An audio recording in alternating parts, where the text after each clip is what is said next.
Arizona Cultural Academy is a well-established organization that provides quality education with strong academics in an Islamic environment for a very supportive community. So unlike your typical school that you'll go to, where you have multiple teachers for multiple grades, you really have the opportunity from when you enter ACA to graduate high school here with the same people that you entered elementary school, that you went through your middle school years with. So we're all like family together. We're all like brothers and sisters. The bonds that we create in ACA, these are bonds that are inseparable. Some that will stay with us forever, inshallah. Here at the Academy, we believe in knowledge, spirit, and service, and so we look to instill in our children. For any parent that's looking to enroll their student into ACA, it's highly recommended that they take a look at what we're doing here, both academically and spiritually.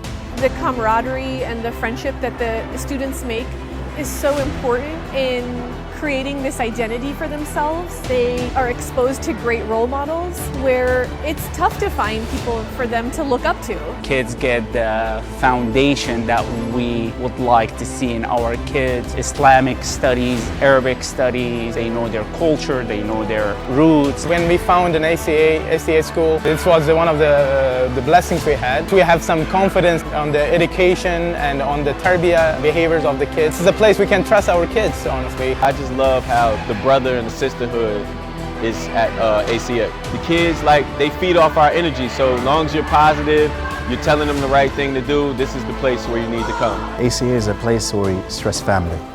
That's a family here. Every teacher is like a parent to the students at the school. We want to teach our kids and raise them on strong moral values and have them be attached to the Quran. As a private school, we are working so hard to improve, and we are being innovative and proactive in our improvement journey. For the 12 years that I've been here, there's nothing that I've disliked. My favorite part personally about it is the Islamic community that we have here. We don't back down from our expectations. We have high expectations of our students and we hold them to those expectations. The education quality I say very advanced what I've seen. For my previous school into this school was a big change in the education. The elements of having a dedicated leadership, highly qualified staff, rigorous curriculum, strong sacred science program, structured academics, and an impressive facility. We will be one of the top leading Islamic schools in the nation, inshallah. The staff, the students, the parents, the curriculum is amazing compared to a lot of other schools. The math is advanced. What I like about ACA is learning. We get to play every single day. We get to have recess and sometimes we get to have PE. The teachers are fair. It's fun. It gets funner and funner and funner. How I feel that I'm in a safe environment with my friends and teachers. They're all Muslims and you can trust them, and all the teachers, they're kind to you and always respect you. And I'd just like to thank everyone who's made this journey such a remarkable journey, and inshallah we can keep these bonds together forever.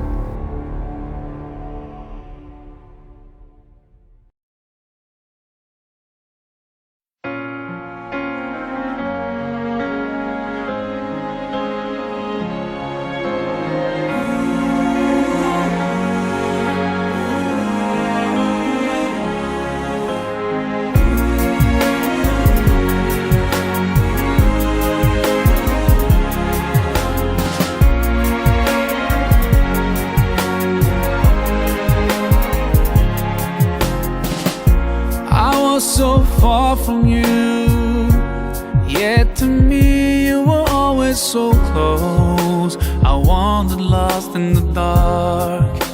I closed my eyes to all the signs you put in my way. I walked every day further and further away from you.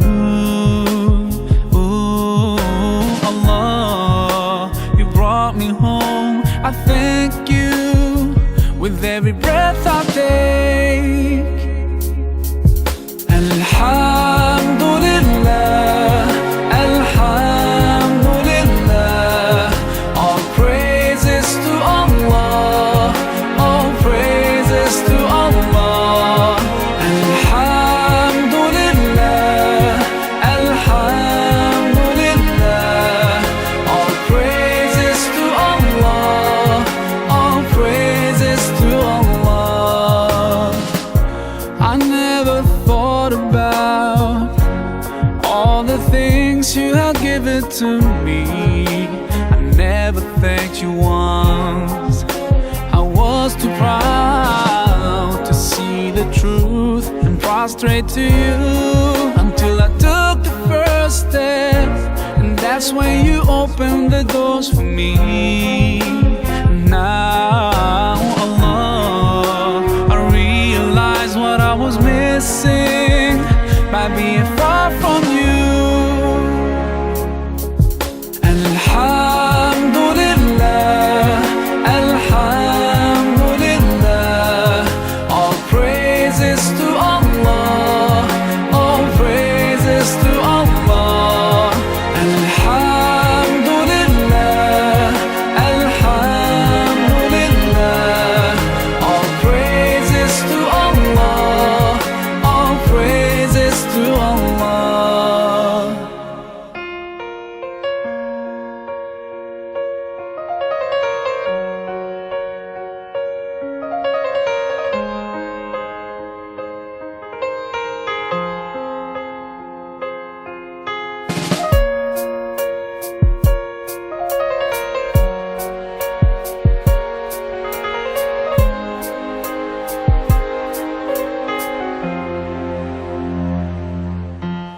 Allah, I wanna thank you.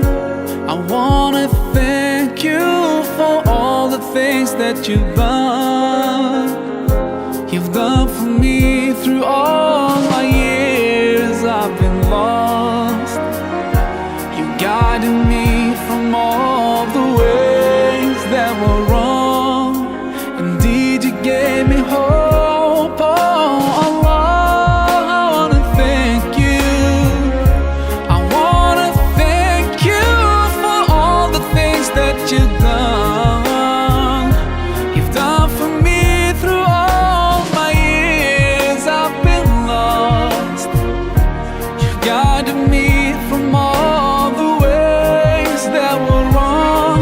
I wanna thank you for bringing me home.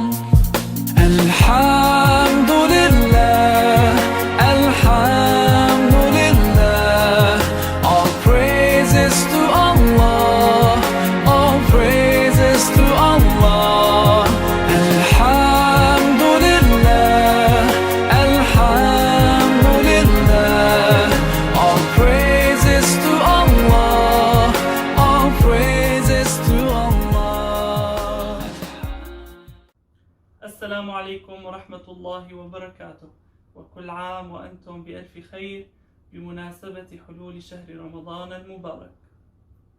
رمضان تجلى وابتسم، طوبى للعبد إذا اغتنم، أرضى مولاه بما التزم، طوبى للنفس بتقواها. رمضان تجلى وابتسم، طوبى للعبد إذا اغتنم، أرضى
كوكب العصر يا نور بارينا يا كوكب العصر يا نور بارينا لولاك لم يسري نور الهدى فينا نور الهدى فينا يا كوكب العصر يا نور بارينا لولاك لم يسري نور الهدى فينا نور الهدى فينا طلت على القلب شمس من الغرب طلت على القلب شمس من الغرب فأثبتت قربي مع المحبين مع المحبين قد كنت أهواها من قبل مجلاها قد كنت أهواها من قبل مجلاها والقلب نجاها في طور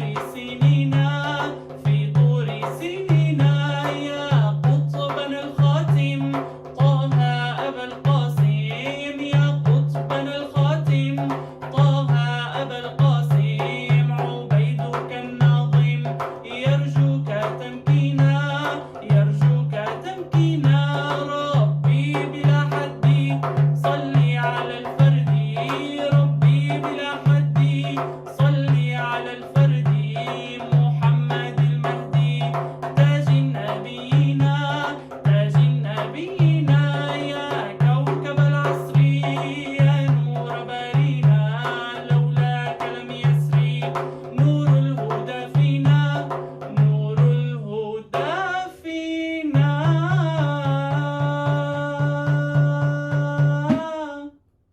وجزاكم الله كل خير. السلام عليكم ورحمة الله وبركاته. الحمد لله والصلاة والسلام على رسول الله وعلى آله وصحبه أجمعين. Alhamdulillah, it is Ramadan Mubarak to all of you. It is a pleasure and a blessing of Allah subhanahu wa ta'ala that we're able to gather together online, albeit as much as we wish we were able to meet in person. At least Allah subhanahu wa ta'ala has blessed us with the ability to gather together here today on the second day of Ramadan 2020. Tonight, inshallah, we're going to have a full program talking about the virtues of Ramadan and encouraging you and asking you to support our Islamic school, this institution which is doing tremendous work, which you'll learn about, inshallah, as the program goes on. And we are very privileged, alhamdulillah, to have Sheikh Rami Nasur, Dr. Rani Awad, and Imam Zayd Shakir joining us today. May Allah subhanahu wa ta'ala bless and reward each of them. I'm going to recite a few ayat, inshallah, to start the program, starting with verse number 254 from Surah Al-Baqarah. أعوذ بالله من الشيطان الرجيم بسم الله الرحمن الرحيم يا أيها الذين آمنوا أنفقوا مما رزقناكم من قبل أن يأتي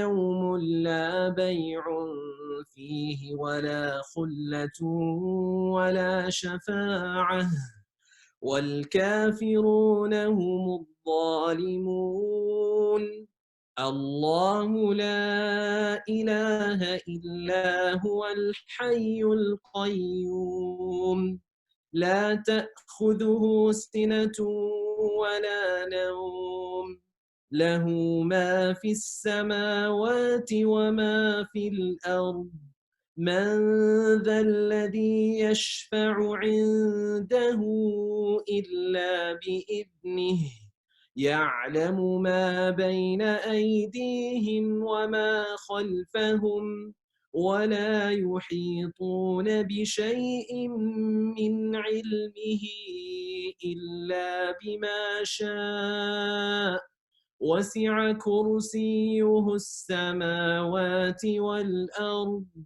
ولا يؤوده حفظهما وهو العلي العظيم صدق الله العظيم So Allah subhanahu wa ta'ala says, the translation of which, this is again chapter number 2, verse number 254.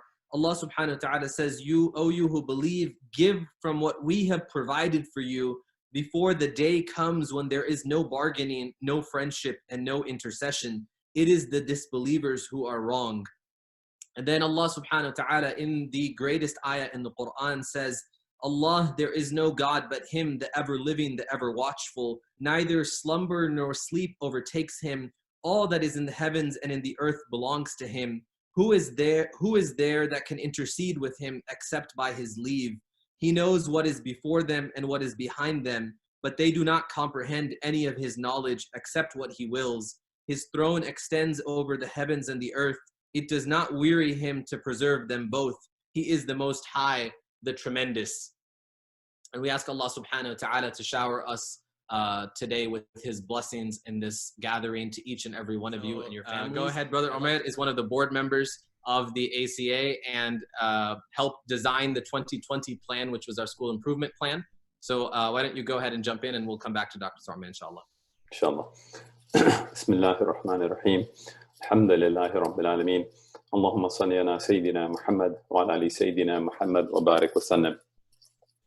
Alhamdulillah, I believe most who are on today are members of the ACA community. And so for those of you who are on, you are quite familiar with our ACA 2020 Roadmap Improvement Plan. And then some of you might be joining because this is also on Facebook. And so you could have been scrolling through your timeline. You may have received a WhatsApp message. You may have seen it on someone's Facebook page that we're having an event. And so we'll spend the next few minutes orienting everyone to the work that we've been doing at ACA. Alhamdulillah, Allah subhanahu wa ta'ala has granted us tawfiq to begin this effort 3 years ago to strive towards what we call our 2020 vision. And that vision is that we want to be able to build an institution that supports the Phoenix Valley with this concept of knowledge, of spirit, and service. And we do this through teachers and students and community members working together inside of our school institution, but not only for the sake of the school, but for the larger community at hand. And this plan that we've built, we've been working on, and essentially it's had a few components that we want to be able to create leadership within the school, that we want not only a strong curriculum, but we want an ability for our institution, our school, to be able to produce students of strong and upright moral character, and that we want to fill the school with mentors and role models, both within the school, such that when the graduates leave, they themselves are mentors and role models in their community. And on the notion of community building, that we build a community that's thriving day and night, so that we're not only alive during the school hours, but our entire campus is alive throughout the day and the evening, in order such that we have a thriving masjid community. And we do so with a foundation of fiscal stability. Given that we're in a moment of a dip in the economy, we can recognize that fiscal stability is important in our personal lives. It's important in the life of an institution as well. And so that's what we've been working on building. This roadmap has been built through research and best practices. And so we've had conversations with 25 plus different school leaders and community leaders nationwide, helping us to inform what are ways in which we can learn and grow and better and improve our school. Sheikh Rami, who's joining us today, is an example of that. He is an individual that's obviously skilled as a scholar, as a community activist, as a speaker, but also as an educator.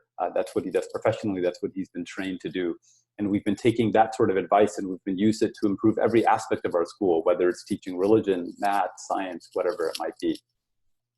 And so what I'd like to do is actually give you a taste of what this improvement itself has actually yielded in the moment that we're in right now. Well, obviously, we live in a world of COVID-19 and the coronavirus, and this is a moment in which we're being tested in many ways. And it's been a test for the school as well. And I'd like to give you a sense as to how we unknowingly, in many ways, have been preparing for the moment that we find ourselves in. There's a great quote that says, "The best preparation for tomorrow," meaning the best preparation for things that you don't even know will come your way, is doing your absolute best in the moment that you have today in front of you. And that's been the ethos that we've had at Arizona Cultural Academy for the past 3 years, and really since our founding. in preparing us for a moment of crisis like we find ourselves in today. And so what do I mean by that? Well, so we started, like I said, we started this plan in 2017. And in that time, we've launched well over 50 improvement initiatives to better the school. As an example, we have instructional coaching that is present within the school. This is just a sampling. We have professional learning communities of educators, of teachers working with each other, learning from their peers, figuring out what's the best way to reach the students that they're trying to reach every single day. We've established a technology infrastructure throughout the school. So from grade 6 upwards, the entire school has a one-to-one Chromebook program. The entire school is on the Google Classroom infrastructure. On a personal level, on a human level, we've invested in creating staff unity and morale. And this is incredibly important. Arizona Cultural Academy is the single largest Islamic organization in the entire state of Arizona, which means that we're also the largest employer. So we have well over 50 staff members, and it's important that these individuals get to work together in an environment of unity and of good morale. We've improved our administrative team performance, et cetera, et cetera. We've done all sorts of things, essentially. And what does that mean? That means that when the coronavirus itself started to hit the shores of the United States, and word started to spread, week over week, day over day, that there's something that's coming and it may mean a lot. Our school was immediately able to start preparing for the potential of a school closure before schools were actually asked to close. And what's interesting about this is that on March 13th, because we had done all of the prep work, we said that out of an abundance of caution, ACA will be closing the campus and moving all of our activities online where possible. Now keep in mind that if you are a parent or if you're a community member, when you learned about this, you learned about it actually before the entire state of Arizona decided to adopt this policy. So we made this change on Friday, March 13th, and it wasn't until Sunday, March 15th, that the remainder of the state of Arizona actually caught up with this. And most people on Sunday afternoon were receiving frantic messages from their school districts at that time saying, oh my gosh, we're going to be closed tomorrow. So good luck, parents, with whatever you have to do. And alhamdulillah, by the tawfiq that Allah subhanahu wa ta'ala provides, ACA was prepared for this moment because we had been making investments and bettering ourselves as an institution, bettering the types of processes that we could follow, such that in a moment of crisis, we were able to take action before the remainder of the school community, essentially statewide, was able to do. And practically what that means is that we've missed 0 days of instruction. And despite there being a moment in which employers are furloughing, laying off, having reductions in force, essentially finding any ways that they can find in order to manage their expenses, mainly by reducing their workforce, we haven't had to do that. We've had 100%, alhamdulillah, by the gift of Allah, staff retention during this time. And so we've moved all of our activities online. We've had 100% staff retention. And this hasn't been possible if it weren't for the type of support that you've been able to provide. And so what we, while today is a moment of reflecting on the gifts and the blessings and the joys that are present within the month of Ramadan, it's also an evening of supporting us as an institution. And so we hope, as you think about the ACA 2020 roadmap and the progress that we've been able to achieve, you'll think about the journey that we've been on, how you've supported it, inshallah, how you'll continue to support it going forward in the future, beginning with the second day of Ramadan. And so that's just a brief overview of what we're doing, and I will turn it back to Hafiz Yasser, inshallah. Jazakumullah khairan. It's a lot of work that is being invested, mashallah, by the board, the teachers, the administration, parents, students. Really, may Allah subhanahu wa ta'ala bless each and every one of you. To be able to manage in time of crisis is definitely something that is much more challenging than running the school by itself, which is full of its own challenges. So we would ask you again to support ACA. Those of you that are watching on Facebook, you'll see that there is a link on the screen, which is www.acadonation.com. Throughout the program, at any point, you're welcome to donate. That's www.acadonation.com. There's also a phone number there that you can call in and make a pledge, inshallah, or make a donation through that means as well. And we'll come back throughout the program to that, inshallah. I do want to, Dr. Thormer, are you back on? So what we'll do then is we will, inshallah, proceed, and we'll come back to Dr. Tu'meh. What I'd like to do now is to introduce Sheikh Rami Nasur, who is no stranger to ACA and our ACA community. MashaAllah, he has contributed a lot to our community. He's visited, regularly visiting from the Bay Area to our community. MashaAllah, as all of you know, he's one of the co-founders of Taiba Institute, which is doing incredible educational work within the US prison system. MashaAllah, there are so many full-fledged ulama that have been produced through this program. And he helped redesign and redevelop our curriculum, our Islamic Studies and Sacred Sciences curriculum at ACA as well. So without further ado, inshallah, I'll pass it over to Sheikh Rami. What we're going to do with our three speakers tonight is we're going to split some of the themes of Ramadan, which are mercy, forgiveness, and liberation or emancipation from the hellfire. So Sheikh Rami, inshallah, will begin with the theme of forgiveness in this blessed month of Ramadan. Tafadhal, Sheikh. Assalamu alaikum wa rahmatullah to everyone there, and thank you for having me. It's been a while since I visited the community, but mashallah, the ACA community at large, and I say community not just the school, because it is a community. They have a masjid on campus. They have tarawih. Normally there would be tarawih there, and I've been blessed to pray tarawih behind Hafiz Yasser and some of his students. In fact, just a few days ago, I was speaking with Dr. Mi'raj, who is the author of Revelation, a book that we've been able to send into the prison. I'm sure everybody and I'm not getting paid for this plug, but he wrote this book on Sirah. I highly recommend it. And he was also teaching at ACA, which is one of the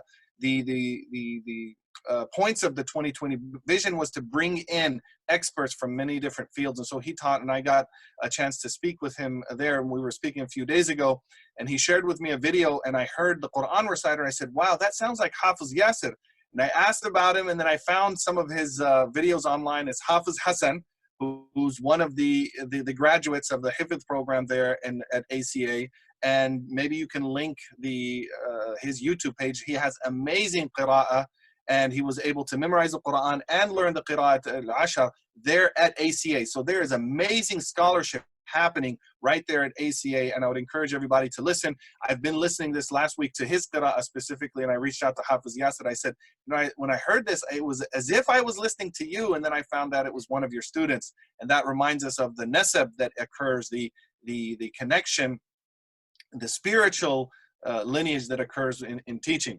I also want to share a little bit about my connection with the ACA community. In 2017, Brother Umair, Hafiz Yasser reached out to me, and as part of their surveying and getting advice from people across the US, and as I was looking at names on some of the maps, I mean, they really reached out to some of the core institutions in the US. There, I don't know if you noticed, but it was Al-Ghazali School, which my wife, Dr. Rania, who's going to be speaking as well, she went to that school, and a number of very prominent figures here in the US went to that school, like Sheikh Yasser Fahmy, his sister Dalia Fahmy, who are doing amazing things here in the US, and they came out of that school. So for ACA to reach out to that school and other schools as well, in Houston, I think, I saw Dayton there, Chicago, and a number of Bay Area names.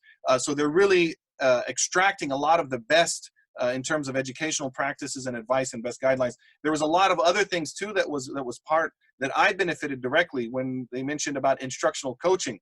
And they brought in a professional instructional coach, a person who trains the trainers of teachers for best teaching. So I personally benefited from that. And it was really my time that I was coming on a monthly basis. And I used to joke, I said I commute by airplane, because I would drive to SFO, fly to ACA, spend the day, maybe the night, but sometimes I was flying in the morning and flying back. So I learned how to commute by airplane by going to ACA, but it was a very enriching experience for me, and I still have a connection to ACA, and I look forward to helping ACA grow, because I really feel strongly that ACA, with this model of the 2020, as they expand it, now here we are in 2020, but as we build on what was done during these last 3 years, ACA is really, I firmly believe that it will be a model for schools, Islamic schools across the US. So your investment in ACA is not only a sadaqah jariyah for this school and this community, but it also has far-reaching capabilities. So I want to begin with, I asked I know the first subject or the theme of the first 10 days of Ramadan is Rahmah, and I was asked to speak on that, but my wife and I, Dr. Rania, we asked to be able to switch because I have a very a personal journey about understanding forgiveness, maghfirah, and that I want to share with you. And it's kind of my personal way of really coming to, I won't say a deep understanding of forgiveness, but a deeper understanding that what I had, say 20 years ago, when I first started seriously studying this deen, or 22 now in 1998. But it began really in a text that is studied in West Africa. It's called The Prohibitions of the Tongue, and it discusses the concept of forgiveness. Because, you know, when we look right now during this month of Ramadan or throughout the rest of the year, when we're turning to Allah for forgiveness, yes, He can give forgiveness to us without any conditions. He'll forgive for whatever He pleases to forgive. But if we want to access another level of forgiveness, well, then we have to internalize that characteristic of forgiveness and forgive other people. We have to forgive other people if we want the forgiveness to ourselves. And I often tell myself, and I remind others, that how can we turn to Allah and forget and ask forgiveness for ourselves for the sins that we've done, and we're asking forgiveness from Him, but we're not forgiving other people. So as I was reading this book, there was a section about Imam al-Qurtubi discusses the ayah, وَأَن تَعْفُوا خَيْرٌ لَكُمْ, that if you forgive, it's better for you. And he says this is not absolute.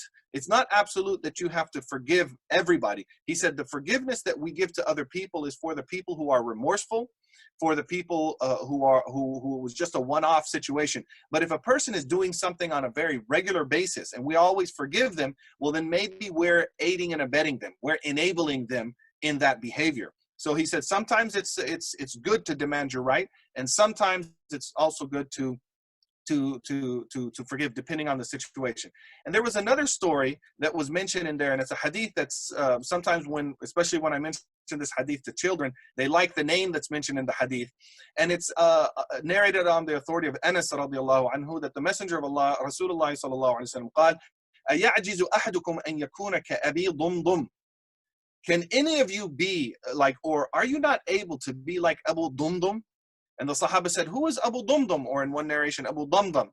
And the kids, they love when they hear Abu Dumdum. He was a man in Jahiliyyah, and the Prophet ﷺ said, when he would go out every morning, he would say, Allahumma inni qad wahabtu nafsi wa irdi laka. Oh Allah, I have given as a gift myself and my dignity. Meaning, anybody that has something that I have something against, if they've harmed me, if they've hurt me, if they've said something about me, I'm forgiving that, Ya Allah. And so the Prophet ﷺ was saying, you know, in another hadith, it says he would give as his sadaqah, give as his charity, forgiving other people. So I used to think that this charity was that the other person gets forgiven so that they don't have to have a responsibility on the day of Yawm al-Qiyamah. So the benefit is to them. And that was my understanding. And then a number of years ago on a flight I was actually taking, and again, I'm not getting money from Southwest, although they're one of the only airlines that are flying right now. But there was an article in there, it's called The Heart of Darkness, and it's about a man in Southern California whose son was a pizza delivery man, and when he went to somebody's house, he was actually murdered by the people there. His son's name was Khamisa. He was his only son. He was a teenager. He helped a lot of things. And the father went into the woods on a camping trip that weekend because it was so overwhelming, you could just imagine. And he said he did not come down from the mountain until he had forgiven the killer of his son. And then there was a story, it goes on, and I encourage you to look it up. Now he has a foundation where the father of the young man who was murdered and the grandfather of the murderer, and this was his only grandson, got together and they started this foundation in memory of Khamisa, to teach forgiveness and alternative to violence. And they do a lot of work, especially in the San Diego area. But when I read his story, I said, wow, now I realize Abu Dumdum. If this man can forgive, and he said he had to forgive that other person for his own benefit so that he could go on in life. So that began me allowing me to understand that forgiveness is not just for the other person, it's also for yourself. Then I read another book, and I encourage you as well to read this book. It was very interesting. It's by Dr. Dean Ornish. It's called Reversing Heart Disease. And in it, he actually has a evidence-based, and they did this through clinical trials, method to reverse heart disease without medication and without surgery. And he said it's based on 3 principles. One is meditation, one is diet, and the other is exercise. Without going into all of the details, the one on meditation, he said part of it is forgiving others. And he said, why? He said, because every time you think of that instance where you were hurt, somebody said something about you, so you were harmed, every time you replay that story in your mind, your body releases a lower level of cortisol, stress hormones, that in the same way that it released it at the initial time. And he said that taxes your body. So you want to leave that, get rid of that so that you can take it easy on your heart. So this gave me more introspection into the concept of forgiveness, that it's not only a benefit to the others, there's also a physiological benefit to yourself. Then a couple of months ago, I was talking about forgiveness and mentioning this concept of that was mentioned by Imam al-Qurtubi. And so one of the men in the halaqah over here in our community in the Bay Area, he mentioned, he said, you know, I hear a lot about forgiveness being discussed from the Muslim, you know, in the khutbahs, and always a reminder to forgive others. He said, but I want to see more of an articulated and a detailed understanding of forgiveness. And then he shared with me a book called Forgive for Good. And I would highly encourage you. It's an amazing book. The author, Dr. Luskin, has a center on forgiveness at Stanford University where he studies it. So it's not just like self-help guru, anecdotal type things. It's actually a lab in Stanford University where they're studying forgiveness, and they look at a lot of people who have gone through very terrible situations in Northern Ireland, in other parts of the US where there was atrocities committed against people, and what happened to those who forgave others and what happened to those who didn't. And so he has there, he says 9 steps of forgiveness, and this is coming out of research. I can't go through them all. I want to respect the time. I only have about 2 more minutes, but he gives 9 steps for how to forgive. And I feel, as going through them, I really think that these line up with our Islamic tradition. It's not that something from outside of our tradition where, you know, we're leaving Islam. It's just giving us a modern articulation of what we can find in our tradition. And I'll just mention 1 out of the 9, which is, this was 1. Forgiveness does not necessarily mean reconciling with the person who upset you or that you condone the action. And this was very interesting to me because in our tradition, we have the concept of forgiveness, afu or maghfirah, but there's also sulh, which is reconciliation. And so he's saying here, he says, you don't have to reconcile, which sometimes we think that, to forgive, I actually have to meet the person and reconcile and so forth. He's saying, no, they're 2 separate things. Forgiveness is more for yourself. Reconciliation is with the other person.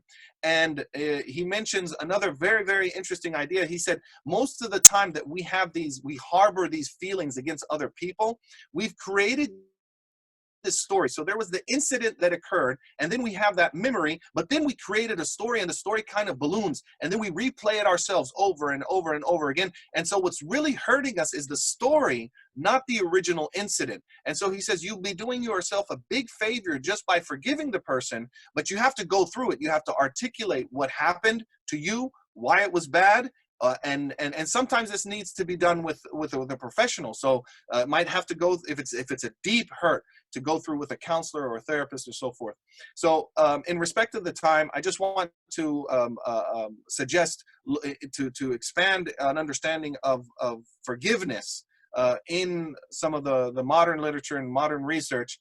To read more about the Khamisa Foundation, also to look into Dr. Dean Ornish's book on reversing heart disease, and then most importantly, the Forgive for Good. They also have a website where they go through all of this. But since this is a month of forgiveness, we're not only seeking forgiveness from Allah subhanahu wa ta'ala to us, we also want to be able to forgive other people. And this will be a good time to really look at all of those grievances that we're holding, those stories that we have, and start working for them and begin forgiving them and let it go. And for lack of a deep esoteric historical wisdom that I can mention, in the famous Disney song, Let It Go, that could be a something that reminds ourselves that sometimes we do have to let it go. And it's for the other person's benefit in this life and the akhirah, but it's also for our benefit. Thank you very much again for listening, and thank you to ACA for inviting me.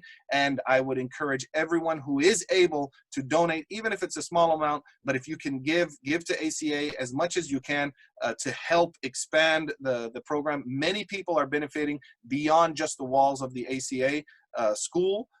So Jazakumullahu khair, and may Allah subhanahu wa ta'ala bless you and bless your families and keep you safe during this month. Jazakallahu khairan, Sheikh Rami. It's always a pleasure, and you're always welcome. We pray that, inshallah, after this virus, that we get to see you in person again very soon. Our community always Inshallah, benefits. I look forward to coming down there, company, Hafiz. Yes. And you're Jazakallah khairan. I will mention just one correction, just to be technical. You mentioned Hafiz Hassan. Mashallah, someone posted a clip to his YouTube links. Mashallah. So he's finished one riwayah, inshallah. Many more to come, inshallah. All right, Dr. Tarme, I see you're back. So what I'd like to do now, inshallah, and we will have Dr. Rania, Sheikh Rami's wife, coming on very soon, inshallah, to talk about mercy.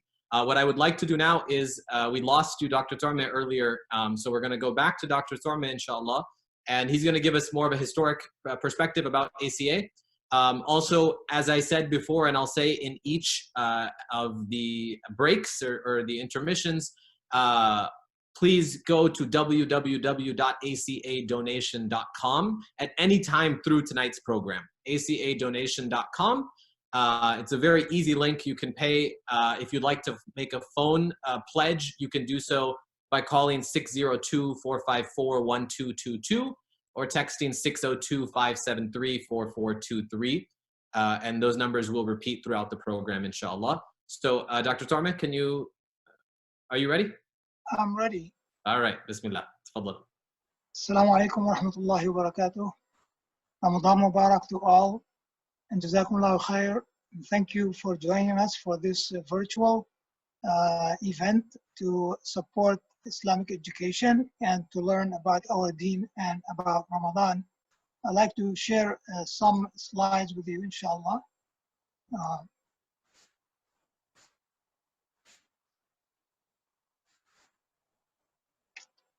So this is the 22nd fundraiser. What we're trying to do is to try to foster Islamic education in the spirit of Ramadan. And Ramadan, alhamdulillah, over the years have been very generous to ACA and to the community and to the kids. That's where we did our traditional fundraising now for 22 years.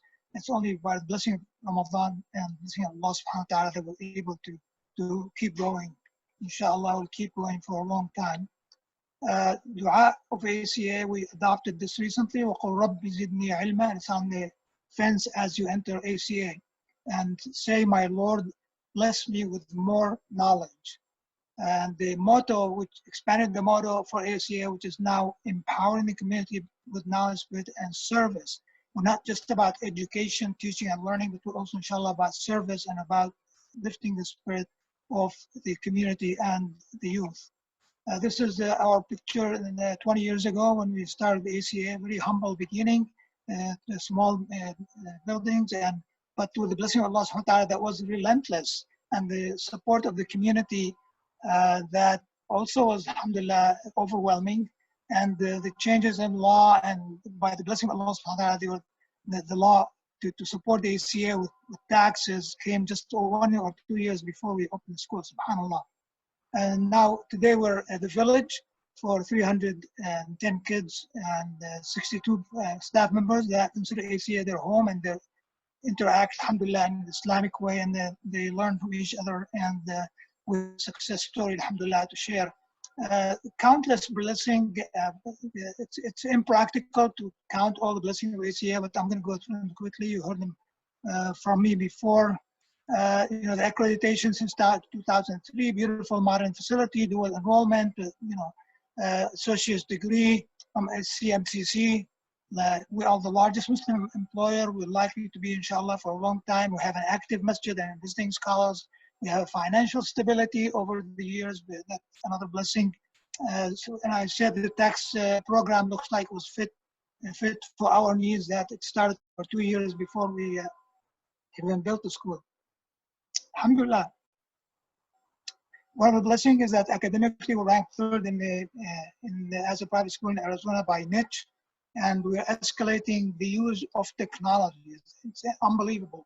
Alhamdulillah, that and the flexibility of ACA was incredible. Resilience that overnight we switched from in-person education to 1 to 12 grade, all going online, and at least 4 hours a day, which is something really unprecedented.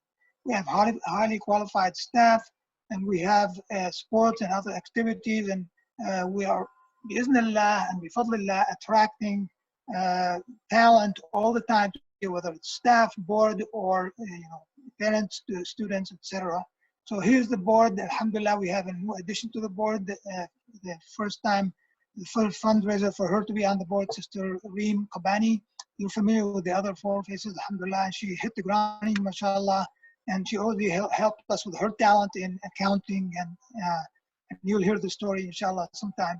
So, bifadlillah, we have these hufaz that went through ACA. So we're not just about learning regular Islam. We have people who are sincere and really invested in this deen. Alhamdulillah. The other thing is that we have a good footprint in medical schools all around the country, and we have doctors already graduated. And to put the spirituality into action, we did the Umrah, alhamdulillah, something, we had some very novice idea for the youth, high schoolers to go to Umrah. We're still, inshallah, accredited for 4 more years. Here's the class of 2020. Inshallah, they'll be graduating soon, despite all the circumstances that we are going through. Bifadlillah subhanahu wa ta'ala, and they're all smiling. I think they can see their graduation.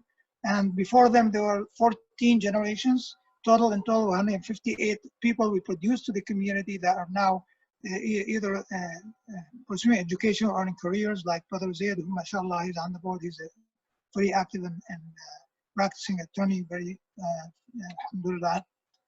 Financially, we had this vision that we continue over the years, and Allah subhanahu wa ta'ala bless us with this, and it's successful, debt-free, riba-free, seek all halal resources, award and retain the best teachers, sliding scale for the parents, so no kids will be left behind. Every family financial level can be supported with this scholarship.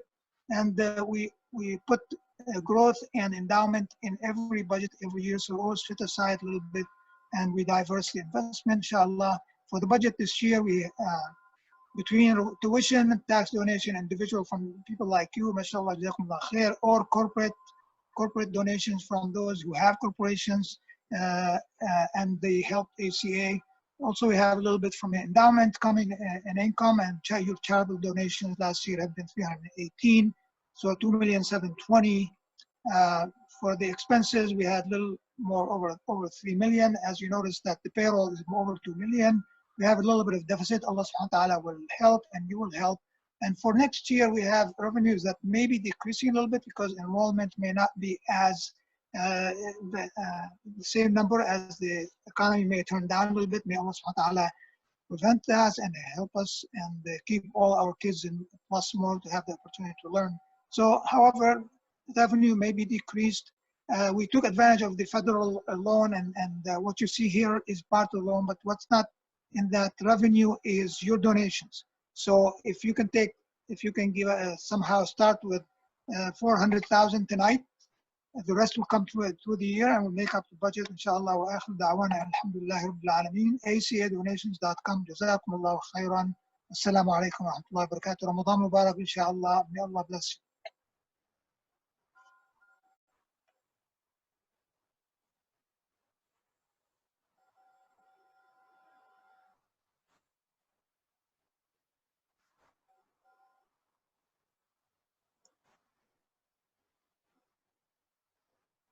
Jazakallah khairan. Dr. Torman, may Allah subhanahu wa ta'ala bless you and put all of these efforts and rewards in your scales on the Day of Judgment. MashaAllah, I will say every time I talk to Dr. Torman and I express some concern about the pending financial situation, he every time without fail, he just says, Allah is the Raziq, Allah is the one who's provided and will continue to provide, so what are we worried about? And it's that type of tawakkul and persistence in time, effort, money, and then calling out to others and encouraging others to support that has enabled this institution to be where it is today. Really, may Allah subhanahu wa ta'ala reward you.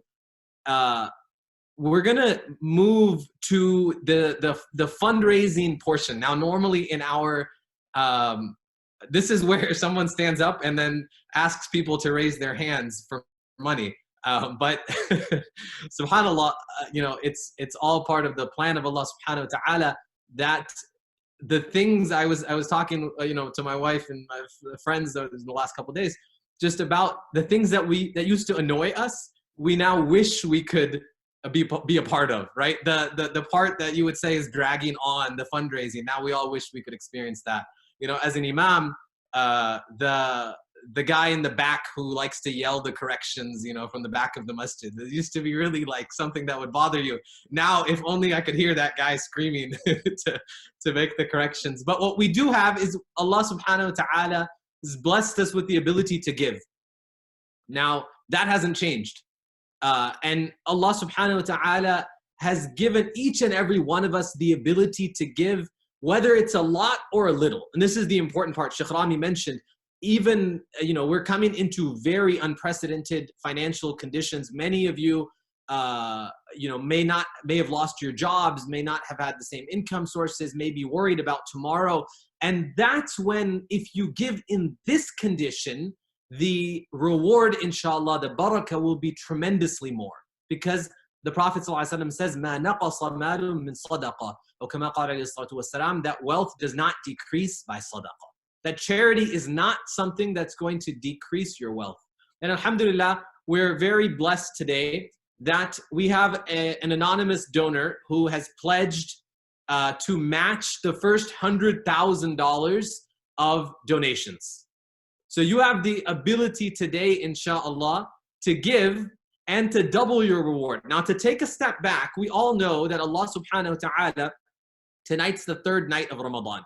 And so if you open the third juz of the Quran, you'll find that the bulk of what remains of Surah Al-Baqarah is actually financial dealings and financial conditions and encouragements to give.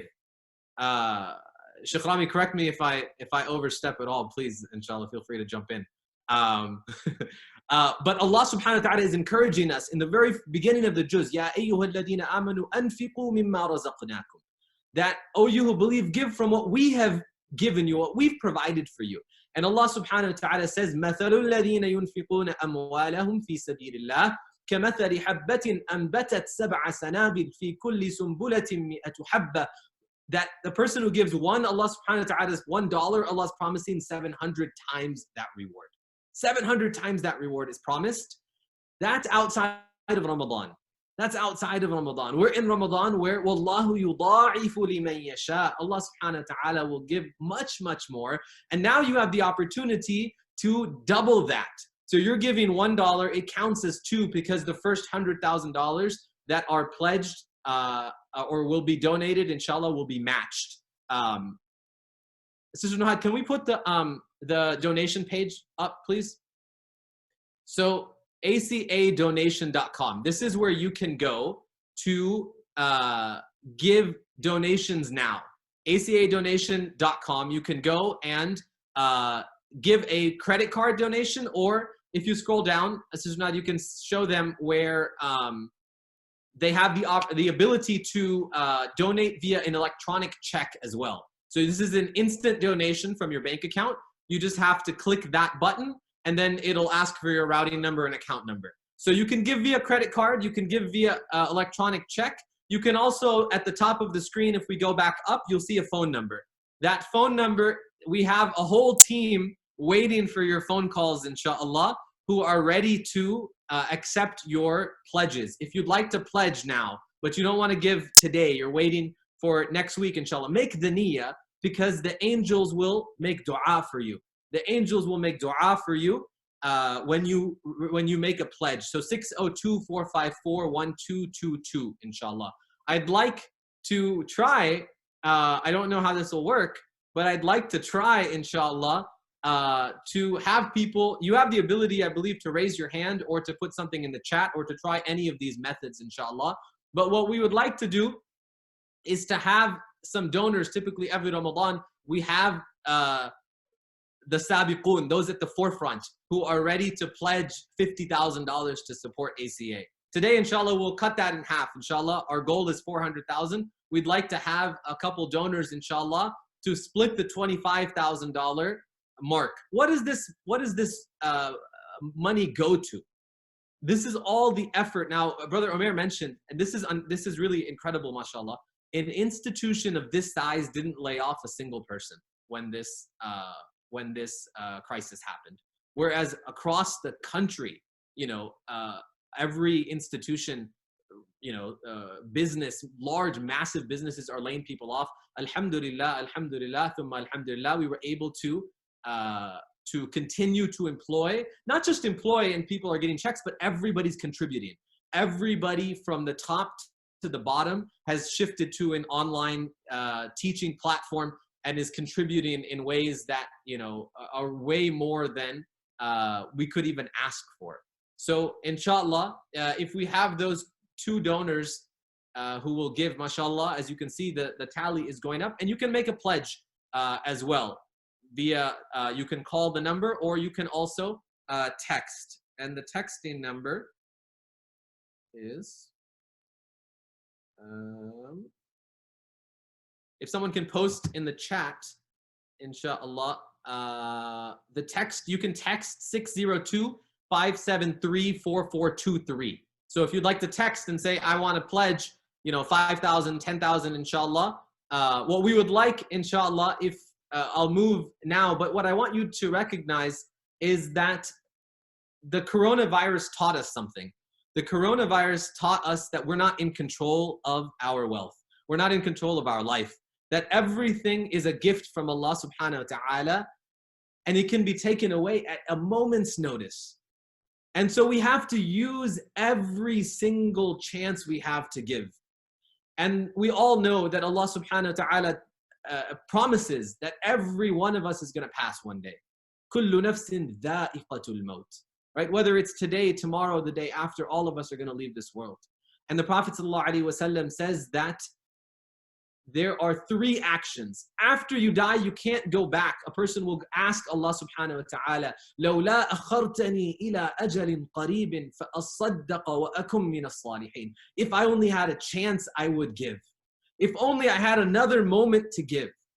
And the Prophet ﷺ, he teaches us that that when a person passes from this world, like for example today, for Maghrib, you can only pray Maghrib. You can't pray Maghrib multiple times. However, the Prophet ﷺ teaches us that there are certain deeds that when you give, you will have the opportunity. MashaAllah, I've got a text message. Someone just pledged $50,000. MashaAllah. May Allah subhanahu wa ta'ala reward you. May Allah subhanahu wa ta'ala give barakah in your wealth and protect your wealth and protect your family through this sadaqah. The sadaqah is a shield. Sheikh Rami, please, if you can continue with the dua for our donors, inshallah, while you're still with us, inshallah. Yes, mashallah, may Allah bless them and bless their families and make this a sadaqah jariyah. We all know the hadith of the Prophet ﷺ that when a person passes away, that what they only leave behind is a walidun salih, a righteous child, a sadaqah jariyah, or knowledge that is beneficial. And I truly believe that investing in an educational institution gets you all 3 of those. So may Allah bless you and keep for you the righteous children that come out of ACA and the knowledge that comes out of ACA and the sadaqah jariyah that comes out of ACA. Ameen ya Rabbil Alameen. Ameen, ameen, mashallah. And the same for all of the other donors as well, and especially for the person who gave the 100,000 for the matching. And it really warms my heart to know that there's people out there who believe in investing in education and will put down something like 50,000 or 100,000. But at the same time, if you can give 1,000 or 500, we know the Prophet ﷺ always taught us that it's not about the amount, it's about your intention and where it's coming from. So whatever you can give, please. This is like tag teaming with Yasser. So I'm going to say, and I've done this portion, so I know it's kind of a little bit, nerve-wracking to go through this process. But if you can give, whatever amount it is, please do that. And right now is in Ramadan, so you're getting that multiplication of reward. MashaAllah. Jazakallah khairan, Shaykh Rami. And to all of our donors, these are really, to give today, I will say, don't feel intimidated by big numbers. We want big numbers, of course, but don't feel intimidated. Whatever you can give. And I would ask you, this is an online event. We're about to have Dr. Rania, inshallah, talk about the mercy of Ramadan. And then we still have Imam Zaid Shakir tonight, who is going to present before iftar time, inshallah, here at Phoenix time, which is 7:06, I believe, tonight, inshallah. But continuing with the third juz, the theme of the third juz, Allah subhanahu wa ta'ala tells us to give. And then he tells us, الشَّيْطَانُ يَعِدُكُمُ الْفَقْرِ, that shaitan is going to warn you of poverty. وَيَأْمُرُكُمْ بِالْفَحْشَاءِ, that he's going to warn you that if I give today, how am I going to pay rent? How am I going to pay mortgage? I've got car bills, insurance, I've got all kinds of things. How am I can't even get tuition covered right now.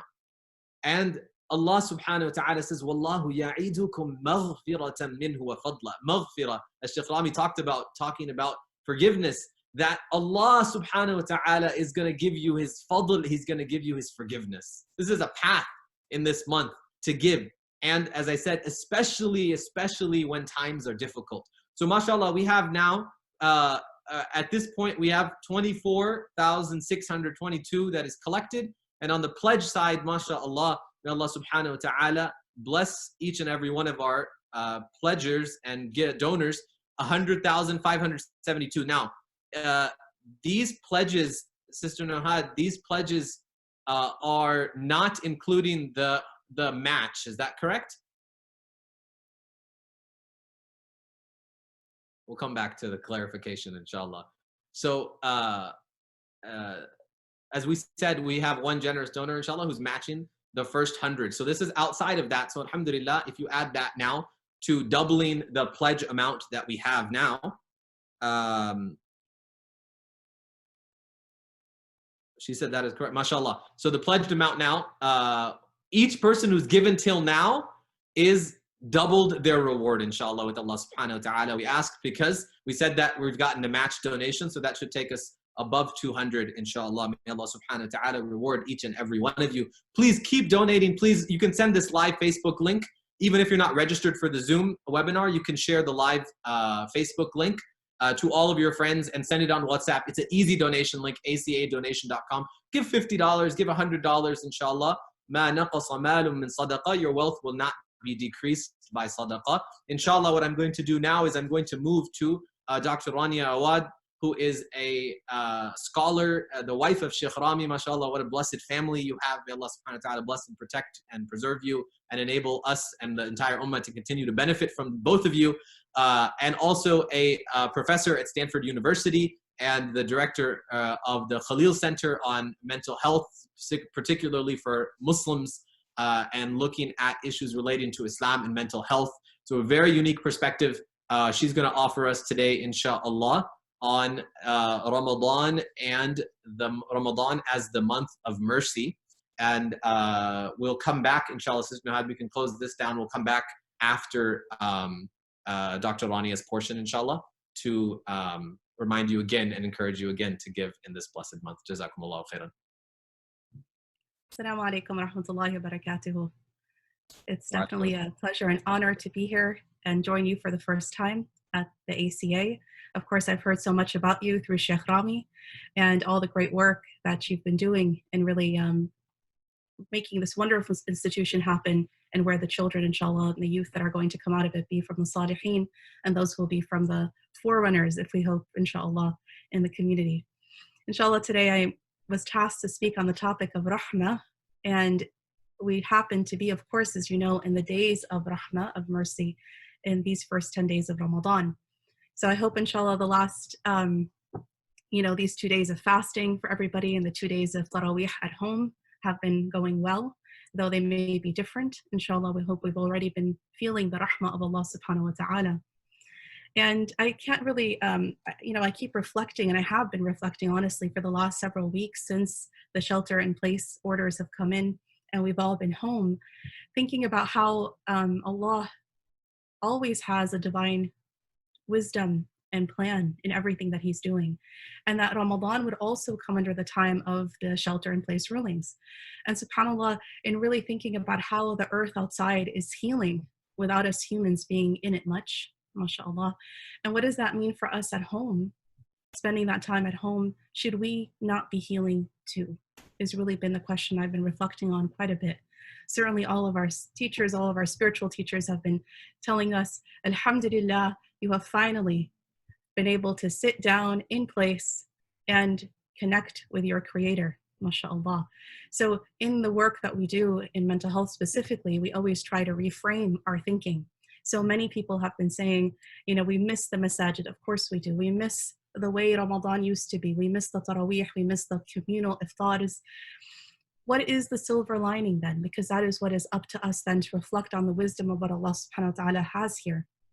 A different Ramadan than any other Ramadan. But I would have to say closer to the Ramadan of the Prophet sallallahu alaihi wasallam and his blessed companions. Honestly, this is the most closest Ramadan maybe any of us will get to the time of the Prophet sallallahu alaihi wasallam, where meals are simplistic, where there isn't all the extra frills, if you will, of the month are essentially taken away involuntarily, right? Allah subhanahu wa ta'ala put this in this place to heal and to really have a different reflection than ever before.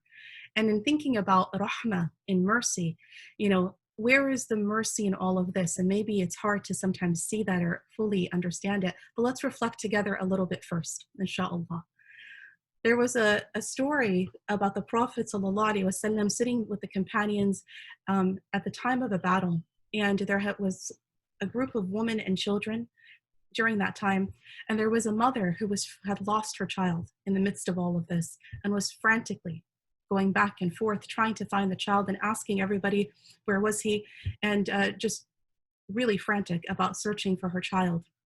And every time she saw a child, she would think it was hers, and she would pick the child up and actually start to feed that child, right, thinking that this was her own, and was really kind of devastated trying to find this child. And so the Prophet ﷺ was observing this. He was seeing this happen in front of him, and he asked his companions next to him, he said, would you ever think that this woman would throw her child into the fire? The companions were surprised by the question, and they said, no, of course not. I mean, look at how much, effort she was doing in wanting to find this child and missing that child. Put yourself in the moment. If you have children, perhaps you've once lost them briefly, and the panic that ensues, right? But put yourself, whether you have children or not, put yourself in the shoes of this mother for a moment who has a lost child, and think about her fear and think about how much joy she feels when she finds the child again. And then the Prophet ﷺ said to his companions, right, and taught them, Allah has more rahmah on his servants than this mother has on her child, right?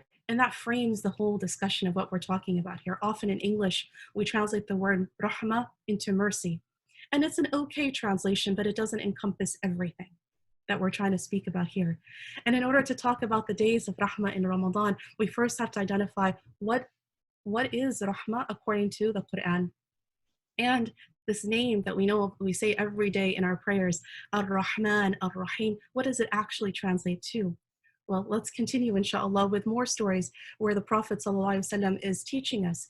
Because here you see that if you know the Arabic roots of the word rahmah, and you take the root, right, the three-letter root, into the word womb or rahm, they're the same letters.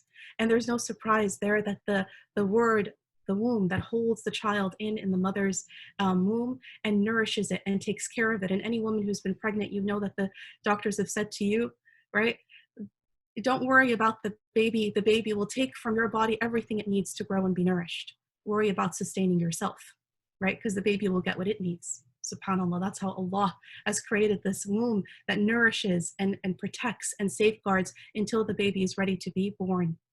And so Allah subhanahu wa ta'ala says in a hadith Qudsi, on the tongue of the Prophet ﷺ, says, I am Ar-Rahman, and I created the Rahim, the uterus, right, the womb. and I named it after me. So we see already that that womb is something that comes from Allah subhanahu wa ta'ala's his own characteristic of mercy and protection and love for us as human beings.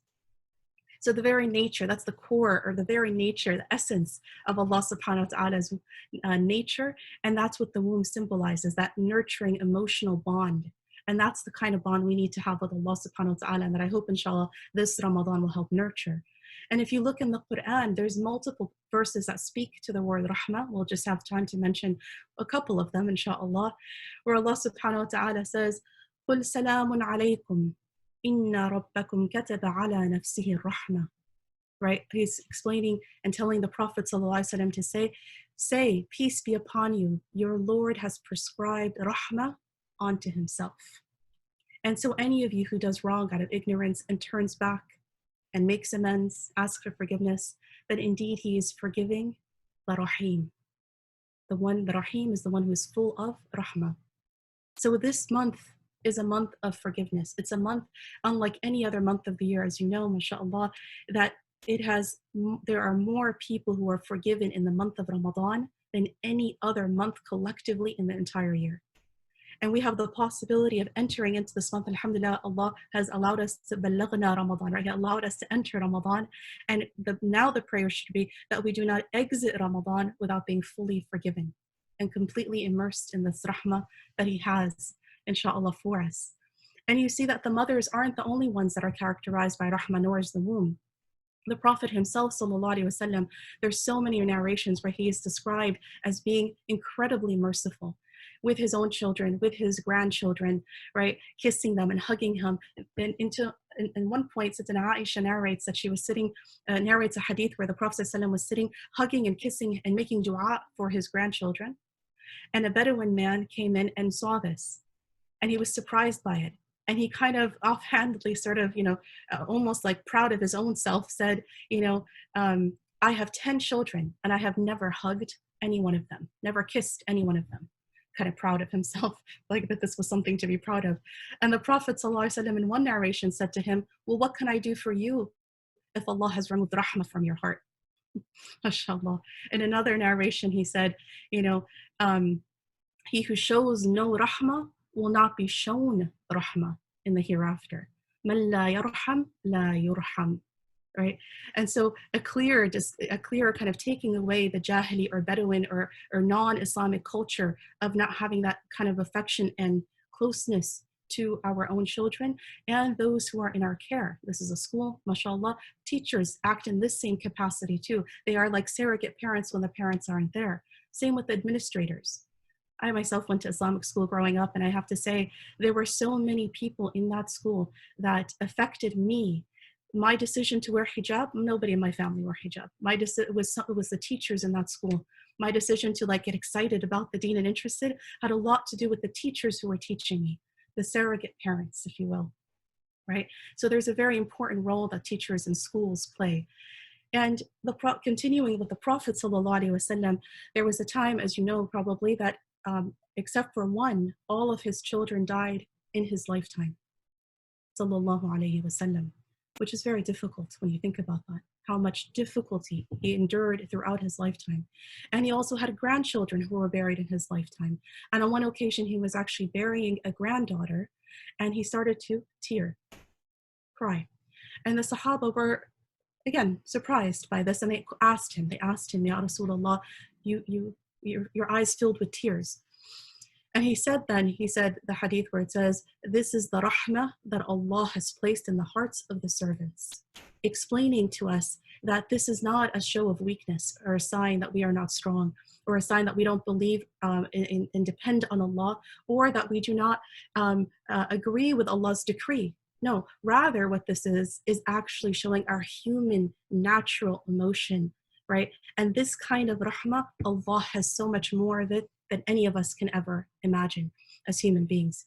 And proof of that, for the student who's studying hadith for the first time, and the very first lesson in hadith always, traditionally, has been the hadith al-rahmah.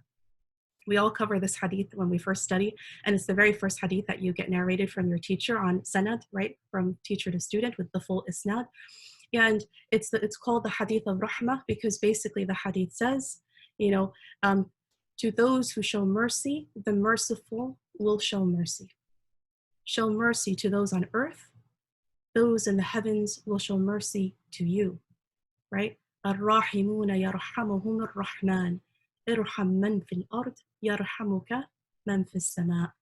And this is a beautiful hadith when you think about it. For those who are studying knowledge, Islamic traditional sacred knowledge, you often think about, you know, the fiqh and the hadith and the tafsir and so on. And there's a lot of books and rules and halal and haram and rights and wrong and rigidity and so on. The reality is this is a completely not how we actually do this. In fact, the very fact that we start with Hadith al-Rahmah then helps us, right? It puts everything else into perspective. That whatever you're going to learn, yes, it may be the right rule, and this might be wrong, and that might be correct, halal and haram. However, the way you transfer it must be in a way of rahmah, in accordance to the mercy of the Prophet ﷺ, and in the attribute of Allah's own name, Jalla Jalaluhu.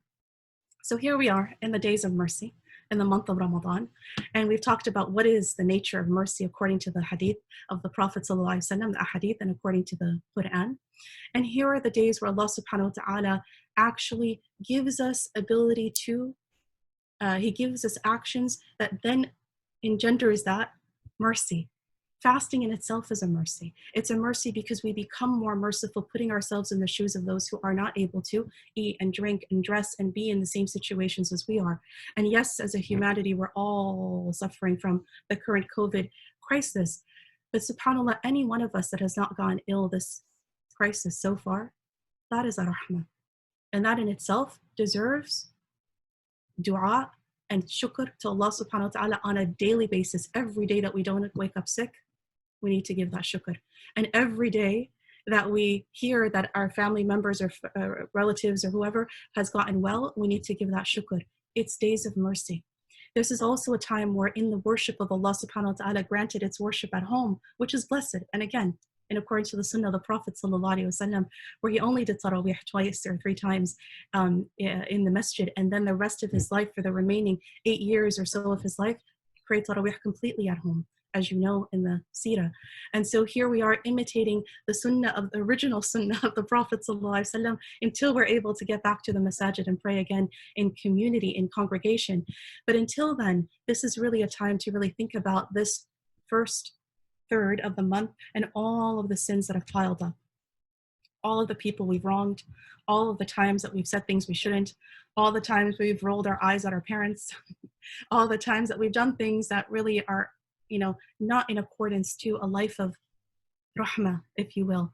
And with that, I'm just going to end, inshallah, with a verse where Allah subhanahu wa ta'ala really kind of captures this essence of rahmah, where Allah subhanahu wa ta'ala says, قُلْ يَا عِبَادِ الَّذِينَ أَسْرَفُوا عَلَىٰ أَنفُسِهِمْ لَا تَقْنَطُوا مِنْ رَحْمَةِ اللَّهِ. Say, O my servants who've transgressed against their own souls, despair not from the mercy of Allah. Indeed, Allah forgives all sins, and truly He is the most forgiving and the most merciful. And Allah subhanahu wa ta'ala here tells us, you have sinned, we've all sinned. And not only have we sinned, but we've actually transgressed against our souls. And in that, Allah subhanahu wa ta'ala still says, despite that, if we were to turn to Him, if we were to ask for that forgiveness, if we were to seek Him out in these blessed days and hours and minutes, we have the potential to be fully forgiven and that have the potential to really feel that rahmah. And then once you embody it yourself, you're able to then give it. So remember, you're not able to give something you yourself don't have, right? Right? So you have to be able to engender that kind of mercy from the sunnah of the Prophet ﷺ to then pour it out to all those around you. And I pray, inshallah, that this month is a month of mercy and a month of forgiveness, and inshallah, a month that's accepted from me and from you, and a month that's blessed for your school and for your students, and that inshallah ta'ala, all of us are written from those who are part of the ummah of Muhammad sallallahu alayhi wa sallam and receive the shafa on the day of judgment. Walhamdulillahi rabbil alameen. وصلى الله على الهادي محمد وعلى آله وصحبه وسلم أجمعين. بارك الله فيكم. Jazakallah khairan. Dr. Rania, thank you so much. MashaAllah, as I said to Sheikh Rami, your family is very blessed. We ask Allah subhanahu wa ta'ala to continue to bless you and protect both of you. And hopefully, as we said to Sheikh Rami, that next time both of you can come and visit us. We've had the privilege of hosting Sheikh Rami several times, but we look forward to having you and benefiting from you in the future. And some points you've made, I think, are really, really important about the role of the teacher and the instructor in developing the character and embodying that rahmah to the students. And mashallah, there's so many people at ACA from top to bottom, from the staff to the admin, that really try and instill that and inspire that. And they're working, if you think about it, they're working, teaching, and their parents, and they're all trying to manage all of that right now from home. And so it takes incredible, I was just doing a webinar for a couple hours is challenging. So putting this day after day full time, mashallah, may Allah subhanahu wa ta'ala bless each and every one of them. Brother, anything you want to add? I think it's hard to add so much when our teachers have shared so much. I think a point that I'd like to make is when we talk about trying to find kind of good people to advise us and resources, etc., to pour into ACA, I want people to realize like how unstructured this process actually is. Alhamdulillah, as a Muslim community in the United States, we've come a long way.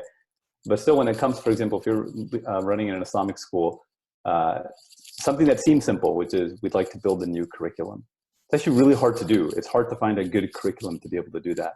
And we've been honored that we were able to work with Sheikh Rami, and you get a sense of not only who Sheikh Rami is, but now of who his family is. And that sort of support comes into the school to build the curriculum from kindergarten all the way to grade 12. And that's just a gift. Most institutions are not able to do this. I don't say that as a means of bragging or saying that we're doing something, that's better than others. It's actually, it's verbally stating and recognizing the favors that Allah subhanahu wa ta'ala is bestowing upon us. And this comes from the sincere work of the community. And so when you think about what your children are learning, no matter what grade they're in, or maybe they're your friend's children or whomever you might be, it's coming because we have good people like this that are advising us. And so we thank you all, and we ask Allah subhanahu wa ta'ala accept from you for all that you've done to support us. And inshallah that, for everyone that's participating, hopefully this is the means that you think about supporting, whether it's financially through your du'as, and even encouraging others to partake. You can share this event that we're having. For those that are joining on Facebook, like sharing is literally simple as clicking like or clicking the share button. But you can do so to recognize that, inshallah, this is an institution that's worthy of support, and we'd appreciate you doing that. But what I want to make sure that we pause on and reflect on is that we're honored to have this sort of support coming into our school, and that's, again, a reflection of the sincerity of the community that we have that's supporting us at large. Alhamdulillah. Jazakallahu khairan. This is all, part of what we're doing tonight is talking about Ramadan and hosting our scholars. And it builds on what we're trying to do at ACA, inside the school and outside of the school within the masjid, right? And this is, we don't have the physical masjid, but we're trying to replicate that community and the education that takes place. And this is why, as Sheikh Rami mentioned, there are, those three things, the sadaqah jariyah, and the knowledge, ilmun yantafa'u bih aw waladun salih yad'u lah, that all three of those things come together in an educational institution. So this Ramadan, you're going to be asked to give to your masjid, your school, your relief organizations, those that need food and those that need education. And you're going to find all kinds of different needs, and we should be generous, as the Prophet ﷺ was أجود الناس وكان أجود ما يكون في رمضان حين يلقاه جبريل فيدارسه القرآن. So in Ramadan, the Prophet ﷺ was even more generous. He was the most generous, but in Ramadan, he was even more generous, like a gentle breeze. And it's mentioned that this is because he used to review his Quran with Jibreel, and they would review their Quran student and teacher, subhanAllah. And just imagine that experience. And then the Quran moves you to give.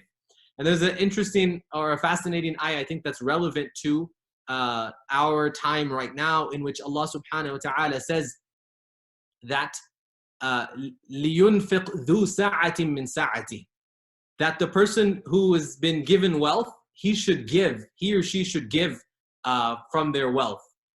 لينفق ذو ساعة من ساعته ومن قدر عليه رزقه. Whoever's wealth is tightened or constricted, Allah subhanahu wa ta'ala doesn't say, okay, that person doesn't have to give. Actually, He says, فَلْيُنْفِقْ مِمَّا آتَاهُ اللَّهُ. That person should give. The person whose wealth is constricted, that person should give. فَلْيُنْفِقْ مِمَّا آتَاهُ اللَّهُ. And Allah subhanahu wa ta'ala, He also tells us that Allah subhanahu wa ta'ala says, قُلْ إِنَّ رَبِّي يَبْسُطُ الرِّزْقَ لِمَنْ يَشَاءُ وَيَقْدِرُ لَهُ. That Allah subhanahu wa ta'ala is the one, He opens up provision for some and He constricts it for others. وَمَا أَنفَقْتُم مِّن شَيْءٍ فَهُوَ يُخْلِفُهُ. And whatever you give, that's coming or behind you. In other words, that's what's going to propel itself. Maybe Sheikh Rami or Dr. Rani, I really hesitate to explain or attempt to explain. If you can elaborate on either of you can elaborate on that verse and what it means when Allah says فَهُوَ يُخْلِفُ.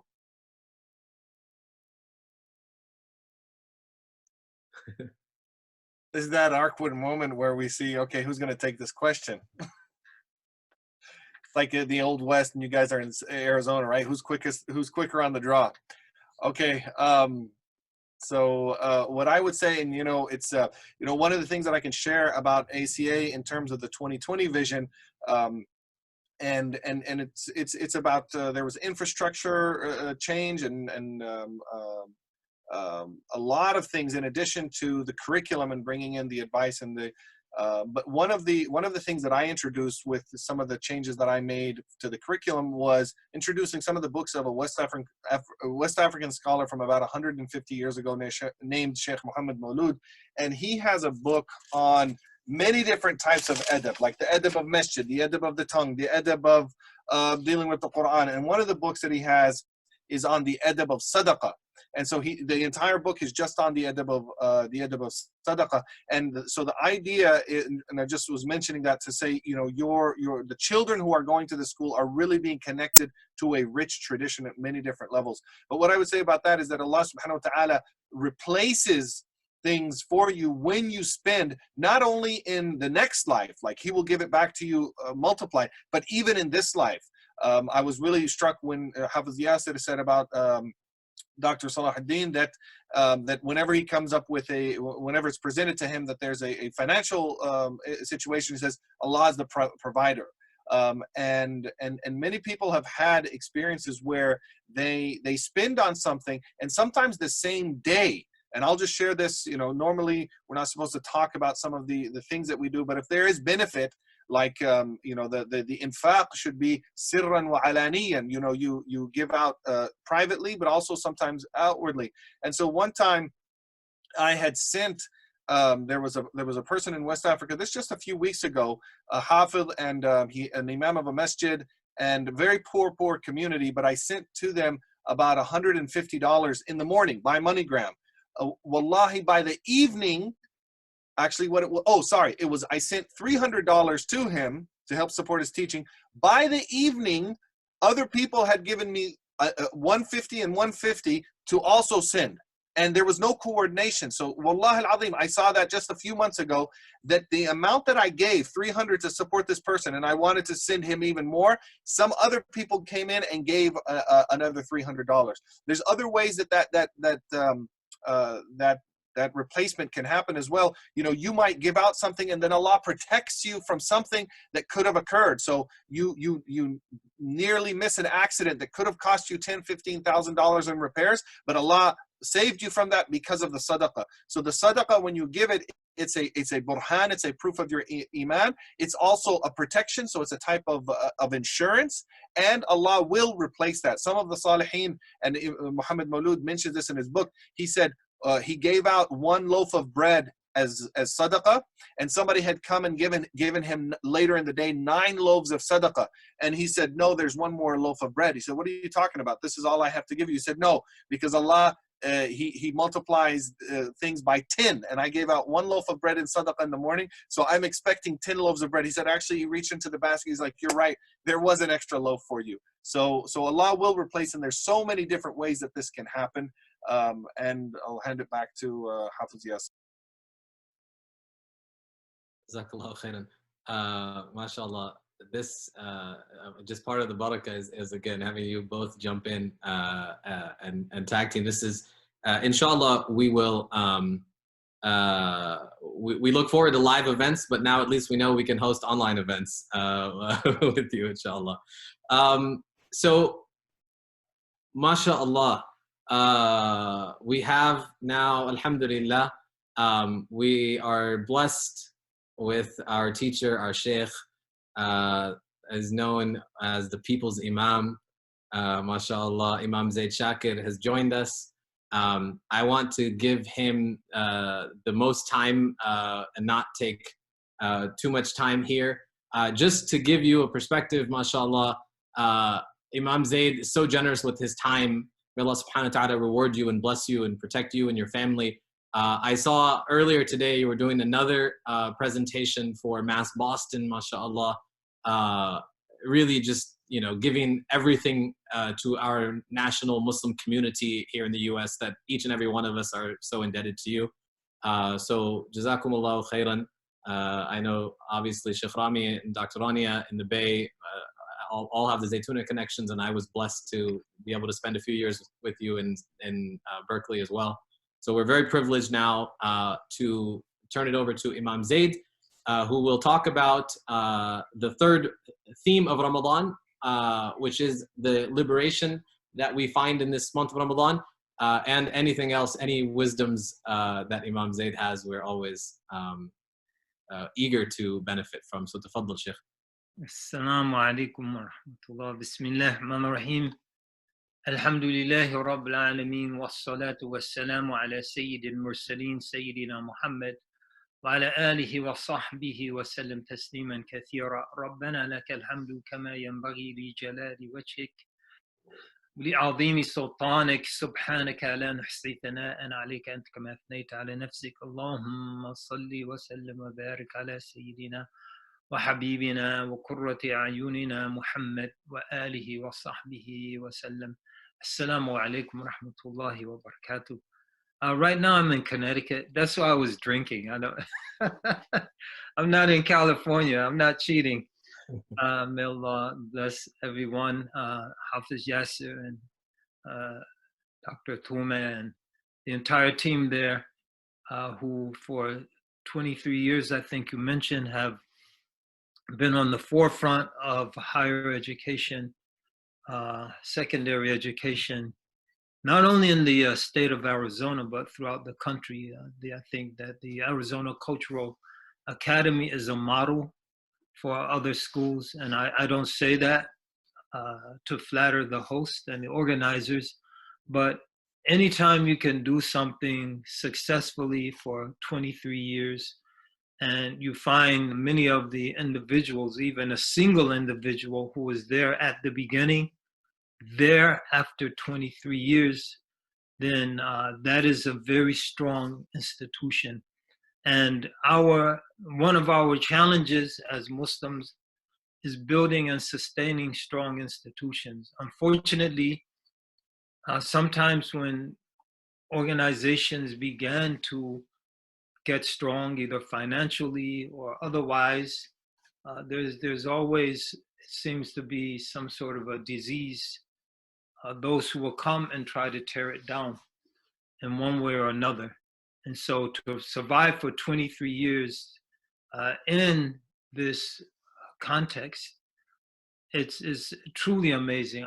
I've seen schools, Islamic schools that were thriving, that were flourishing, that were sending students to Ivy League colleges and universities, and just torn apart. And 18 months, 2 years, they're finished. And so may Allah continue to bless the Arizona Cultural Academy. May Allah Ta'ala continue to provide the school with good leadership.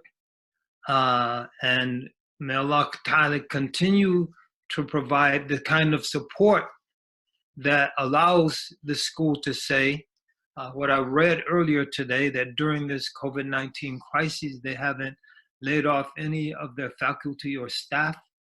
And so that, I think, the ability of the school to do that is a testimony to the leadership to the staff, to the principal, to the students themselves, their parents, and through those like many of you who are offering and extending your financial support. And in Ramadan, there's no better time for that. In terms of my topic, alhamdulillah, I was blessed to hear Sheikh Rami talking about forgiveness, and I've benefited tremendously from the insights that he was able to glean from some non-Muslim sources who are working on forgiveness in their research at very high levels. So that was extremely beneficial. I caught the first part of Dr. Rania's talk. I had to go change clothes and set up the studio here. So I missed a part of it. I apologize to her for that. But the part I did catch of her talking about mercy was also extremely informative and beneficial. And now I'm talking about liberation from hellfire. These three terms, as we all know, are connected in the hadith of Salman al-Farisi that he narrates from the Prophet sallallahu alaihi wasallam on the virtues of Ramadan. And amongst the virtues, he mentions that the Prophet sallallahu alaihi wasallam has said, وَهُوَ شَهْرٌ أَوَّلُهُ رَحْمَةٌ وَأَوْسَطُهُ مَغْفِرَةٌ وَآخِرُهُ إِتْقٌ مِّنَ النَّارِ. That it is a month whose first part is mercy, as Dr. Rania was expounding on. Its second part is forgiveness, as Sheikh Rami was expounding on. And its final or last part is liberation from the hellfire. And these things, subjects, as we've done tonight or are doing, are sometimes, oftentimes mentioned in isolation. And there's nothing wrong with that, because you can write an entire book on each individual subject: forgiveness, mercy, mercy, forgiveness, and liberation from hellfire. But they're interconnected. They're interconnected. One thing that Ibn Rajab al-Hanbali mentions in his very beautiful expose on the virtues of, not the virtues, the duties of Ramadan. Lataf al-Ma'arif fi Mali, Mawasim al-Am min al-Wada'if, and the chapter, so the subtleties of knowledge concerning what each season of the year contains, holds of religious duties. The chapter on Ramadan is a separate book. It's 100 pages. And he mentions how the mercy of Ramadan is not confined to the first days. So Ramadan comes, the gates of mercy are flung open, and they remain open until the month passes. But rather, mercy predominates during the first days of Ramadan. And he also mentions the same for forgiveness, that forgiveness, Allah forgives every day in Ramadan. And then on the final night, and then Eid al-Fitr, he forgives a number greater than the number he's forgiven throughout the entire month. And the same is true for liberation from the hellfire. The latter days, this particular quality predominates, but throughout the night, as many different narrations affirm, Allah Ta'ala is liberating those who would otherwise be punished therein from the hellfire. And so in this sense, they're united. Ramadan, the entirety of Ramadan, is a month of mercy, forgiveness, and liberation from the hellfire. But they're united in another way, in that the three of them are intricately connected. And they all point us, and they begin with Allah, and they end with Allah. They begin with Allah, they end with Allah. As one of our poets said, إليه المنتهى ومنه المبتدأ. إليه المنتهى ومنه المبتدأ.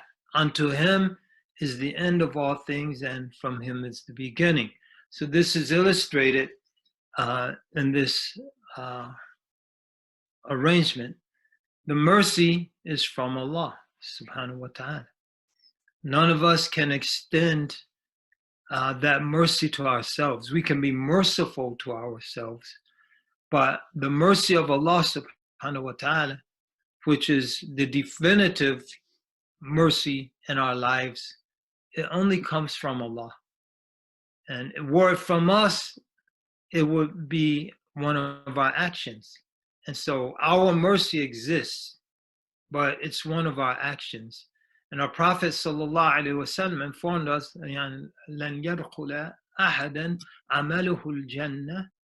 No one's action will enter them into paradise. وَلَا أَنْتَ يَا رَسُولَ اللَّهِ.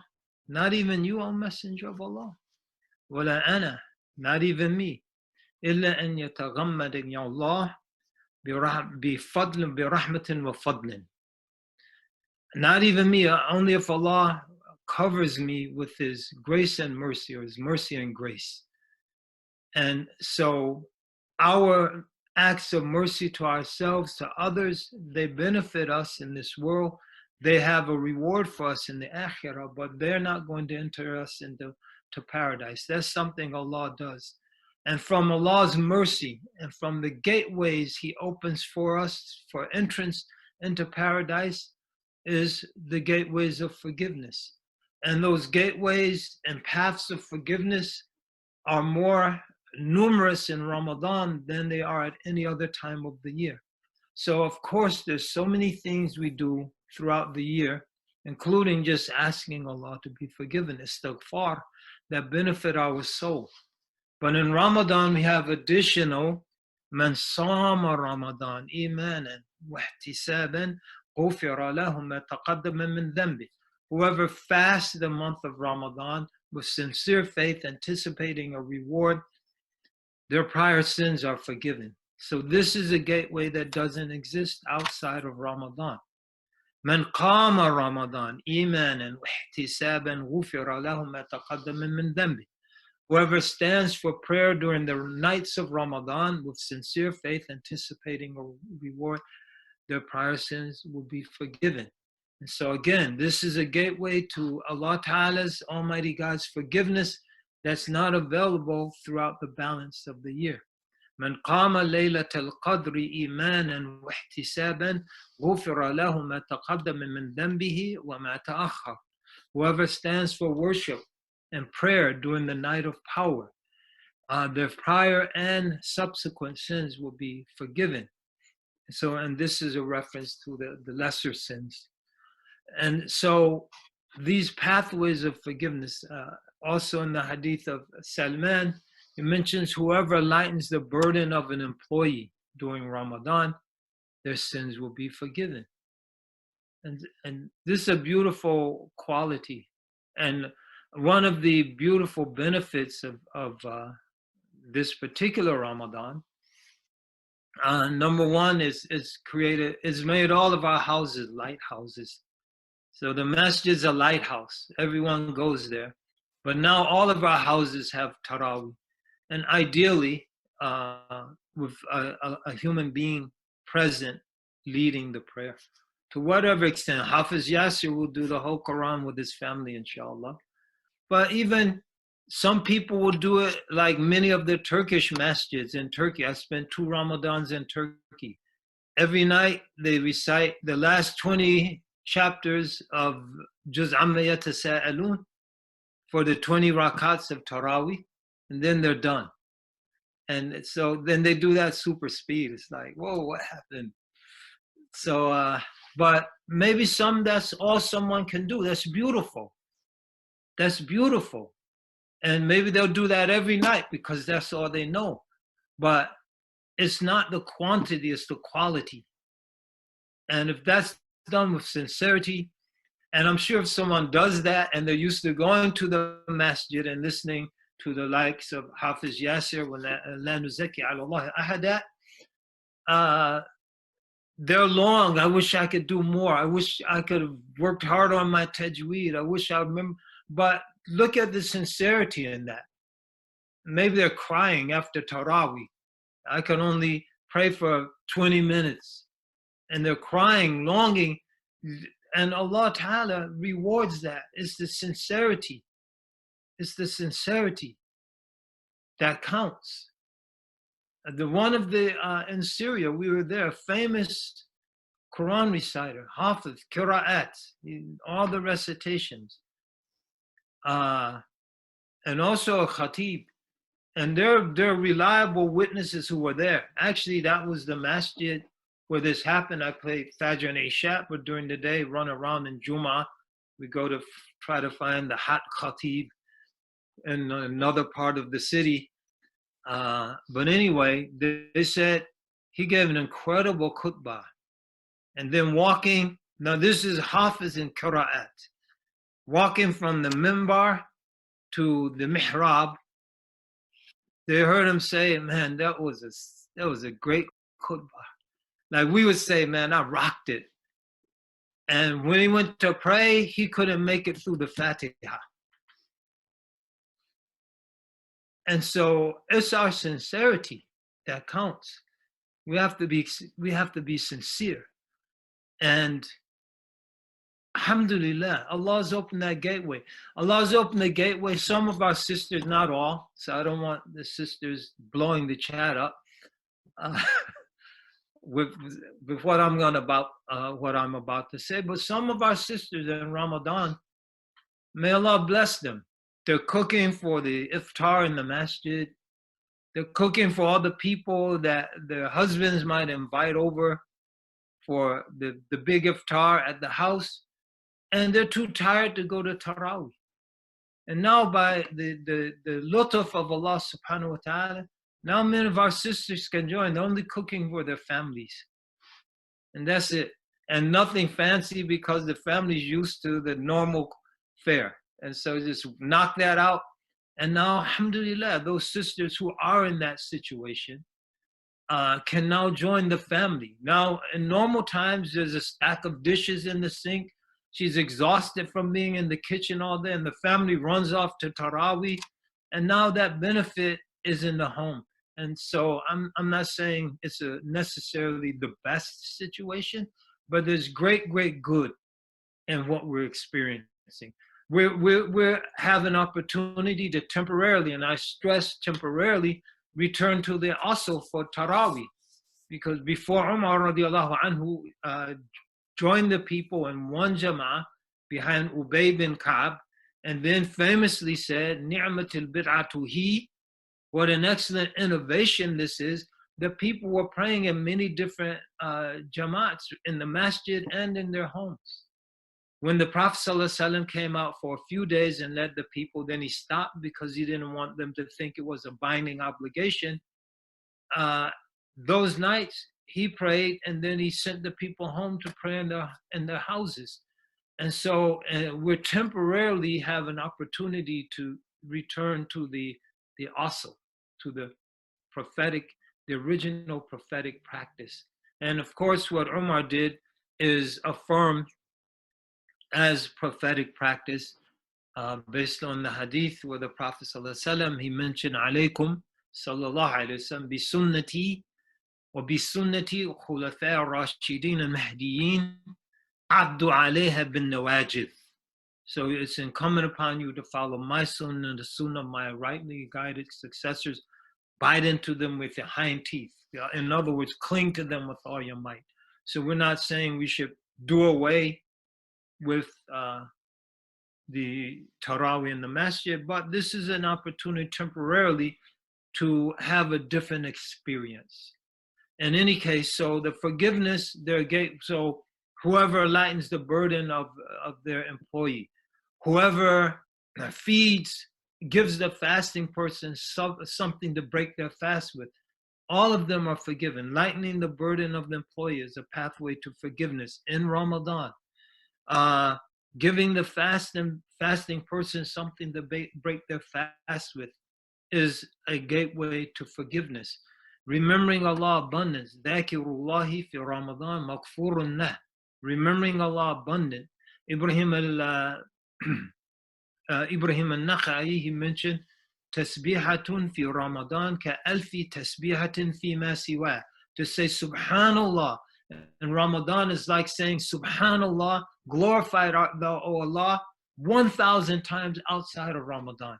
So one who remembers Allah abundantly in Ramadan is forgiven. And so all of these pathways, including just asking, as related by Abu Hurairah radiallahu anh, a hadith that's referred back to the Prophet sallallahu alaihi wasallam, يُغْفَرُ فِيهَا إِلَّا مَنْ يَأْبَى. Everyone in Ramadan is forgiven except one who refuses. وَمَنْ يَأْبَى يَا رَسُولَ اللَّهِ. Who would ever refuse, O Messenger of Allah? مَنْ يَأْبَى أَنْ يَسْتَغْفِرَ اللَّهِ. One who refuses to ask Allah to be forgiven. So in this blessed month, just asking Allah sincerely to be forgiven is a pathway to forgiveness.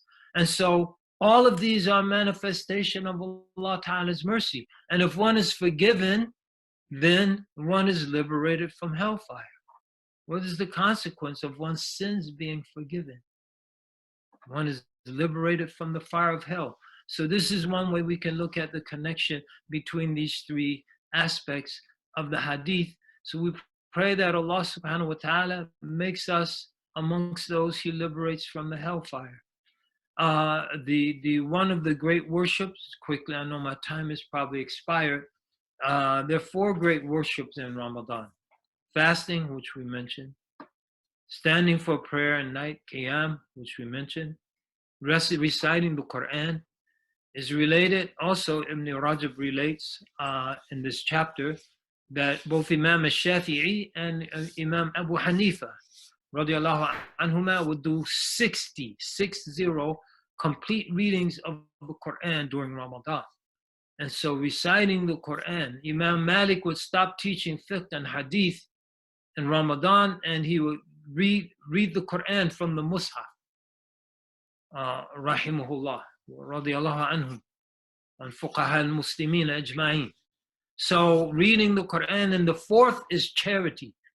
كان رسول الله صلى الله عليه وسلم أجود الناس وأجود ما يكون في رمضان حين يلقاه جبريل فيدارسه القرآن. And the hadith goes on, the Messenger of Allah was the most generous of all people, and the time he was especially generous was Ramadan, when the angel Gabriel will come to him and review the Quran with him.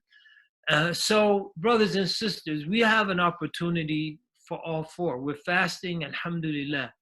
We're standing for qiyam, alhamdulillah. We're reading the Quran, alhamdulillah. But we have to be charitable during this month. We know there's a difficulty that many people have encountered, but don't let that prevent you from spending. You might not give the normal amount you would have given if you weren't furloughed from your job, if that's your situation. But we have to continue to spend. This is the way of our Prophet sallallahu alaihi wasallam that was accentuated and emphasized in Ramadan, and it's also a means for us to elevate ourselves and to detach ourselves from the dunya. A final thing we'll say, Ibn Qayyim Jawziyah, rahimahullah, he says a lot and has written a lot. But one thing he says is concerning the phrase in the Quran,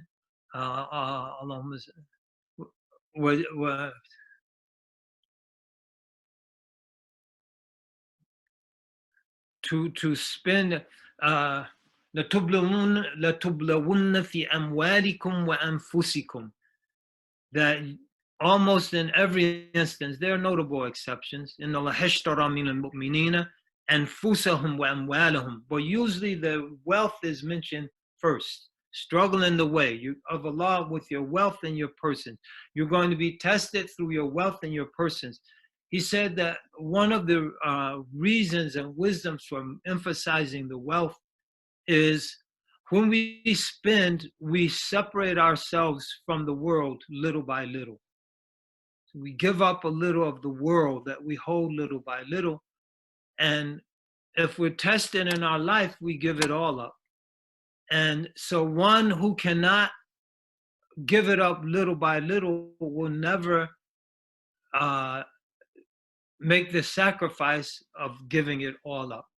And so we're conditioning ourselves to be prepared for our death and to meet death graciously by letting go of the world little by little. So we encourage everyone, let a little bit of the world go tonight.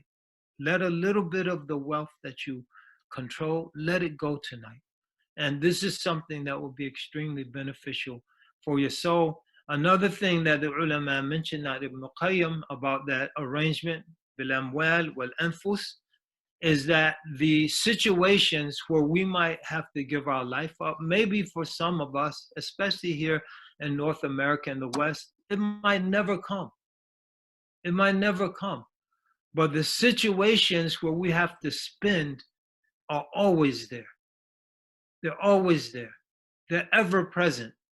And so this is why the wealth is mentioned first. So brothers and sisters, this fundraiser for the Arizona Cultural Academy is here now. And we have an opportunity to be blessed. And as soon as I get off of stop talking, and the organizers say they please do it soon, I'm going to go and I'm going to donate something, inshallah ta'ala. Jazakumullah khairan. Assalamu alaikum wa rahmatullahi wa barakatuh. Jazakallahu khairan, Imam Zaid Shakir. May Allah subhanahu wa ta'ala reward you and bless you and protect you and your family. It's always a pleasure. It's always an honor. And we hope and we pray that we can see you in person again very soon here in Phoenix, inshallah. Jazakallahu khairan. So, Imam Zaid, it's very hard to follow up anything after Imam Zaid. MashaAllah, he highlighted for us how we're having a different Ramadan and how the silver lining in this different Ramadan that we have, and how we should take advantage of every moment in this blessed month of Ramadan through all of the good deeds that are mentioned. And in these last few moments of our fast, that we have the opportunity to couple them, right? So we have the opportunity to give, we have the opportunity as we're fasting and reciting Quran. So we want to take advantage as those people who, الَّذِينَ يُنْفِقُونَ, those who spend بِاللَّيْلِ وَالنَّهَارِ سِرًّا وَعَلَانِيَةً. You know, normally we ask you to raise your hand. This year we're not asking for hand raises, we're asking you to give in the day, in the night, openly and secretly. This is how Allah subhanahu wa ta'ala describes the believers in the Quran. I'll mention one more verse, inshallah, in which Allah subhanahu wa ta'ala, He says, Ya ayyuhan nasu dhkuru ni'matallahi alaykum. That, Ya ayyuhan nasu dhkuru ni'matallahi alaykum. Hal min khaliqin ghayrullahi yarzuqukum minas sama'i wal ard. La ilaha illa huwa fa anna tufakun. SubhanAllah, really, we still have Sheikh Rami on the line. If you, inshallah, don't mind, Sheikh Rami, just elaborating on this verse, I think, to close our program tonight, inshallah, with this verse, and then yeah, just take a couple moments if you don't mind, please. About the concept of sirran wa alaniya. يا أيها الناس اذكروا نعمة الله عليكم هل من خالق غير الله يرزقكم من السماء والأرض لا إله إلا هو فأنا تؤفكون.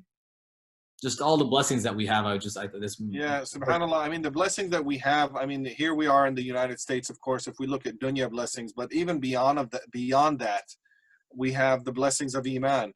And, you know, the fact that we can recognize that this is from Allah subhanahu wa ta'ala is a huge blessing. You know, when people are trying to process whatever it is that they're in, whether they're in like in this situation of the coronavirus and the lockdown, and where is it coming from and why, you know, this question of why did such and such happen, or why me, or if somebody loses their job or they're furloughed and they start questioning why. I've met a number of people who have rejected belief in God because of this question, because of the question why. And it needs to be explored. A person should explore. And the answer is that everything is from Allah subhanahu wa ta'ala. Is there a creator other than Allah? If we recognize that, then we're able to accept things. When people ask the question, well, if there is a God, why do bad things happen to children? And we can explore that more in depth. And this is something that's been going on even since this question has come up many different times in history. But we can resolve that by saying this is all the plan of Allah subhanahu wa ta'ala. Is there anyone other than Allah subhanahu wa ta'ala creating the sicknesses, the remedies and the vaccines all of that is coming from the khalq of Allah subhanahu wa ta'ala. Once we internalize that, once we realize that this is all from the creation of Allah subhanahu wa ta'ala, it really gives us itminan and tranquility. For myself, sometimes, and this is why it's not really good to digest a lot of news, because sometimes too much news is overwhelming when you look at all of the issues that are happening in the world. But one of the things, if I read some news that's really, really overwhelming, I just think fa'alun lima yurid. Allah subhanahu wa ta'ala is the one who does whatever he wants, and he creates however he likes it. And he ultimately, he's the creator. I was on a radio show a couple of weeks ago talking about how faith communities are responding to the coronavirus. And there was another speaker from another faith that was saying, or a caller who called in and said, this is not from God, meaning the coronavirus. This is from what people are doing. And I thought, it wasn't a theological debate, but I thought to myself, wow, if you go to any of even the youngest child, I'm sure if we went to ACA and we took out some of the first graders, or some of the second graders from Miss Nilo's class, and I'm sure she's watching right now. I love going to her class. I love going to all of the classes. But I'm sure if we went to one of Miss Nilo's classes in second grade and we said, where did the coronavirus ultimately come from? Like, everybody can say, well, the theories of it was a this or this, and they would be able to say with full conviction, came from Allah subhanahu wa ta'ala. He is the Khaliq. And this is a really profound ni'mah, blessing that we have the blessing of iman. Alhamdulillah ala ni'mat al-iman wa ala ni'mat al-islam. We have the blessing of Allah subhanahu wa ta'ala that we are able to believe in him, and so everything becomes clear. Now when we're looking at the world, all of everything, it's like if I have these glasses on, if I take them off, my vision is not as clear. Once I put them on, everything is it makes sense. I can read the text, I can look at the donations, which they're at 223. Let's get them up a little bit more. Anybody, if you can bring in those, let's see, we're 223. Can we get it by the end of this can we get it to what, 240, Hafiz Yasser? Inshallah. Yeah. Encouraging everyone, we have a few minutes left in this fast. Just a few minutes left. So I was just saying that this is the iman, and this is the blessing that we have, and we can recognize that this is all from Allah subhanahu wa ta'ala. So when we think about our wealth and our money, your wealth is not coming from your job. Your wealth is not coming from your 401k plan or your investments. Ultimately, everything is coming from Allah subhanahu wa ta'ala, and he's telling us to spend, and huwa yukhlifuhu, and he will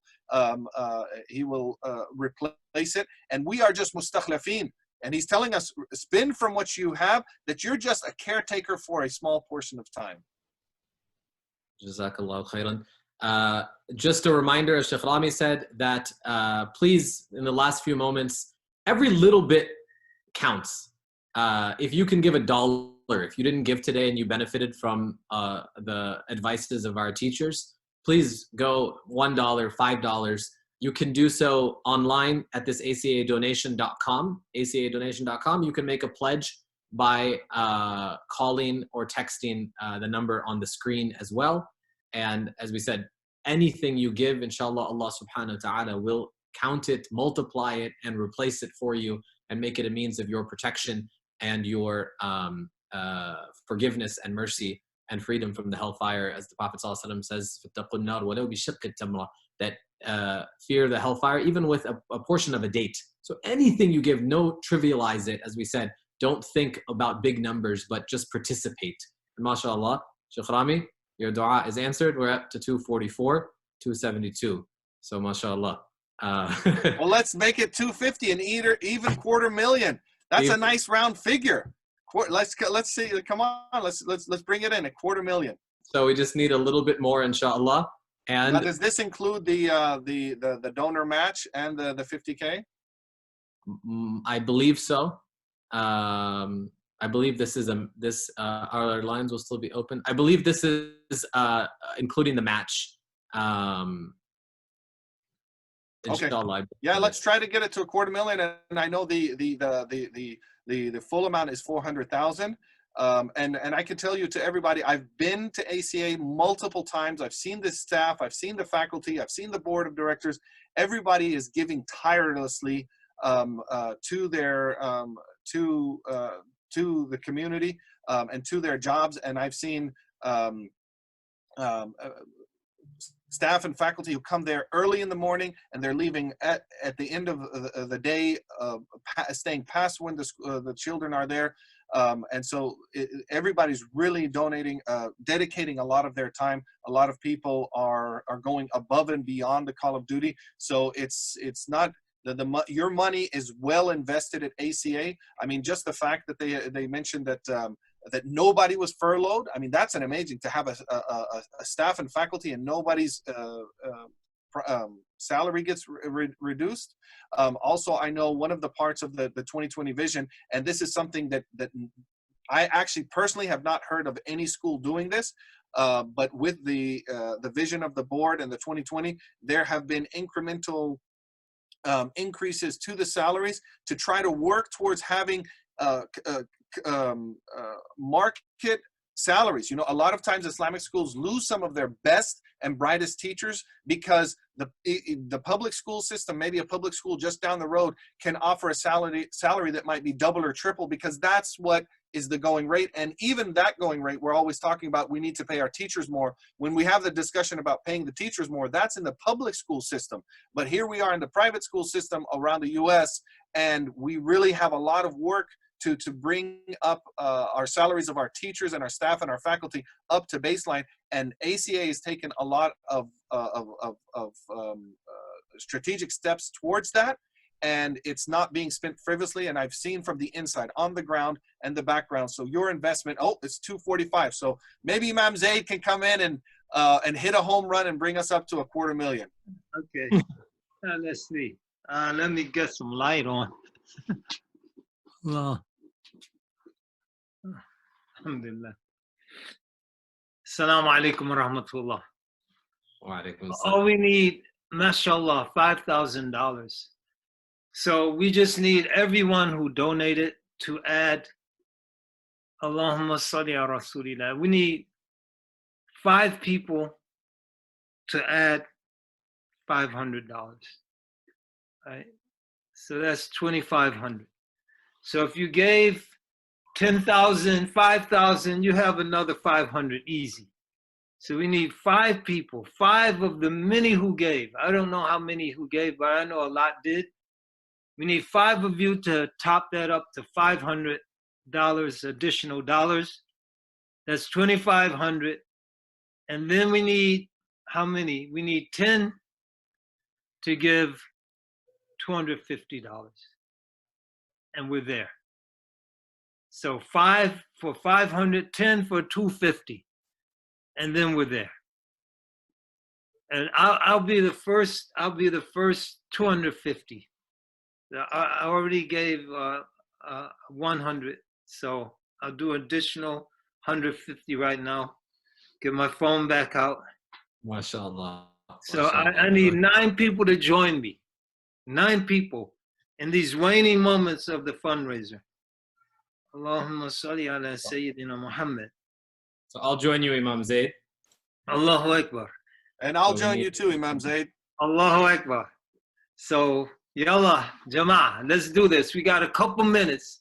So we need the 5 heavy hitters to give us 500. MashaAllah. Dr. Tarman has raised his hand as well. Allahu Akbar kabira. So let me fill this out. If I don't do it now, I'll get distracted and then I'll break my word. Promise. Allahumma salli ala Muhammad. But in the meantime, yallah, we need let's get this done. Let's get our $250,000, and mashallah, that is amazing. That is deeply appreciated, and it goes a long way to keep the staff, faculty there to benefit and serve our students.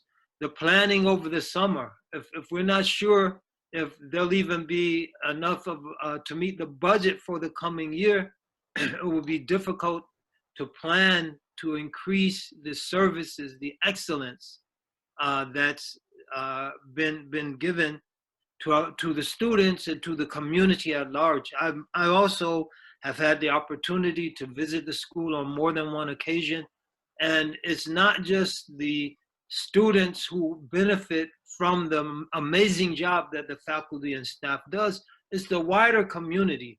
There are programs that benefit the wider community. The service provided and educating the children, that good goes throughout and permeates throughout the wider community. So let me get this done. Barakallahu fikum. While you do that, Imam Zaid, Jazakallahu khairan, we are close. It looks to me like we are 2:47. So still processing. Still processing, inshallah. We're very close. The last few moments, inshallah, if everybody could, even Imam Zaid was asking for $550 and $250, but even $50, inshallah, and it'll be khitamuhu misk. And everyone has to do something. Like even if $5, ittaqil nar walau bishikki tamra.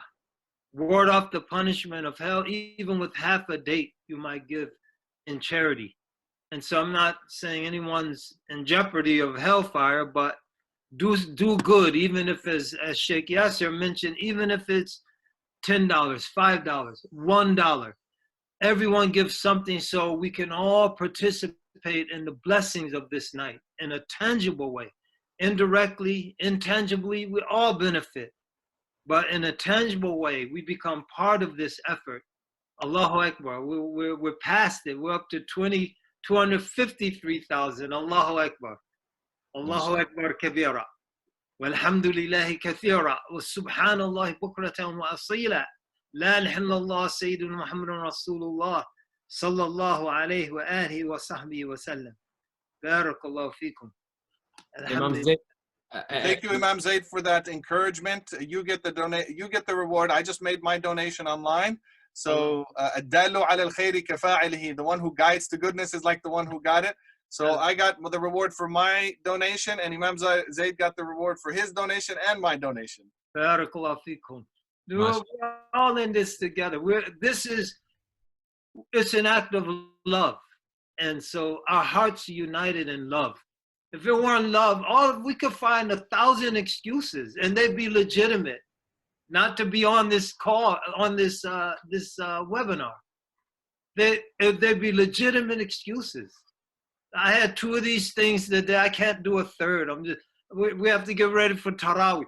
I have to do it myself. I have to review.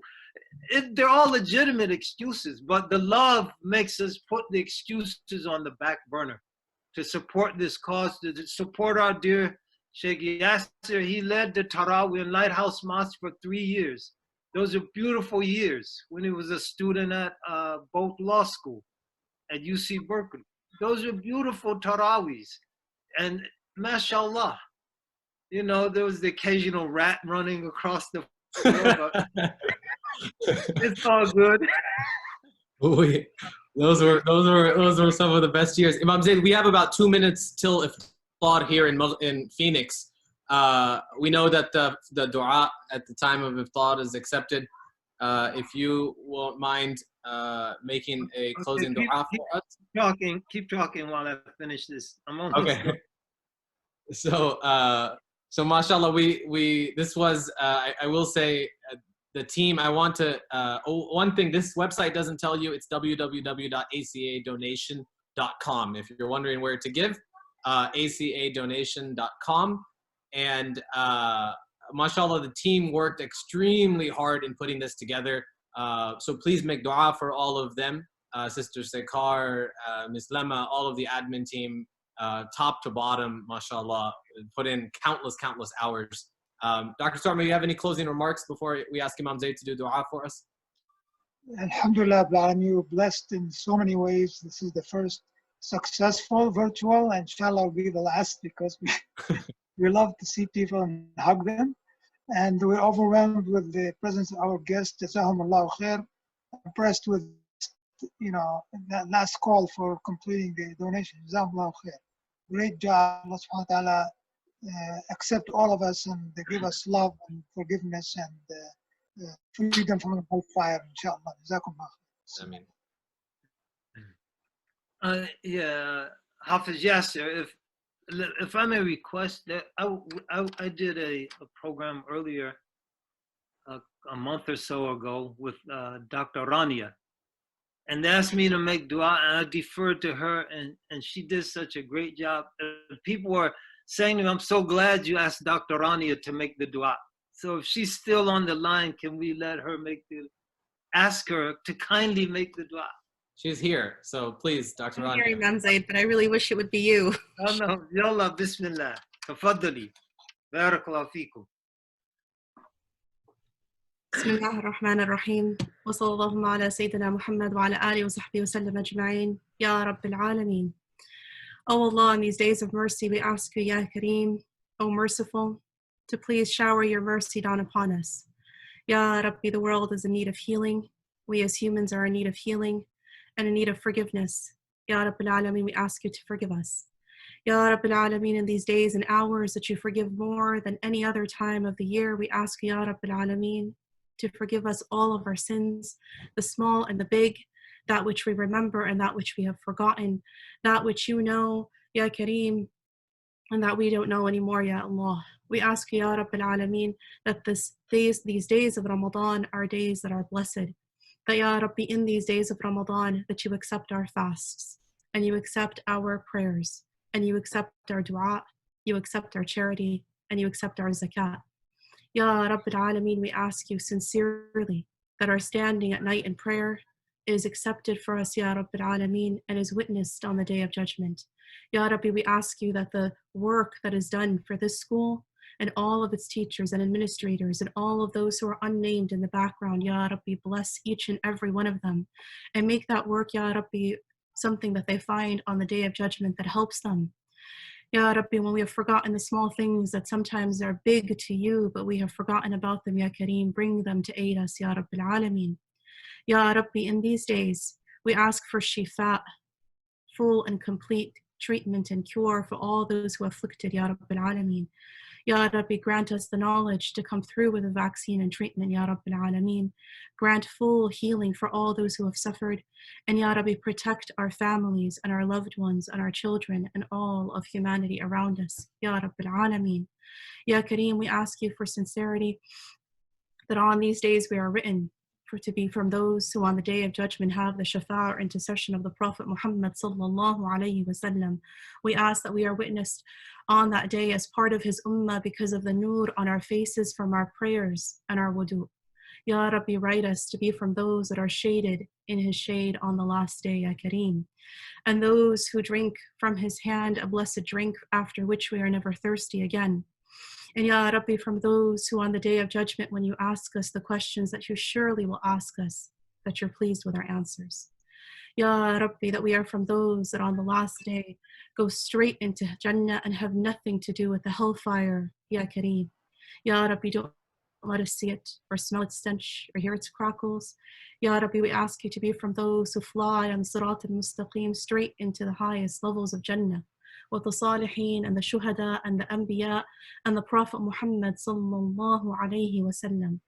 Ya Rabbi, let us be forgiven fully and completely.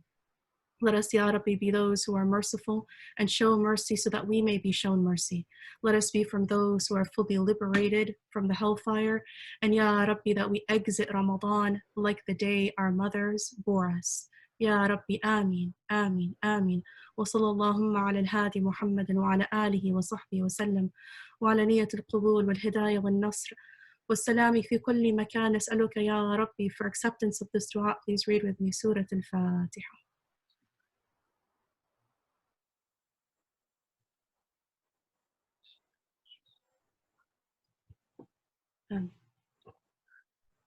بارك الله فيكم. جزاك الله خير.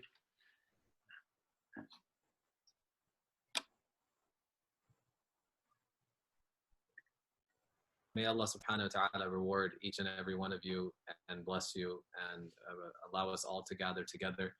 It's time for iftar now in Maghrib in Phoenix, so inshallah we'll close with that. And anybody that would still like to give, the phone lines are still open till 9 o'clock inshallah, although you can give at any time this month and moving forward at acadonation.com. We hope to see each and every one of you here in Phoenix very, very soon. Jazakumullahu khairan. Assalamu alaikum wa rahmatullahi wa barakatuh.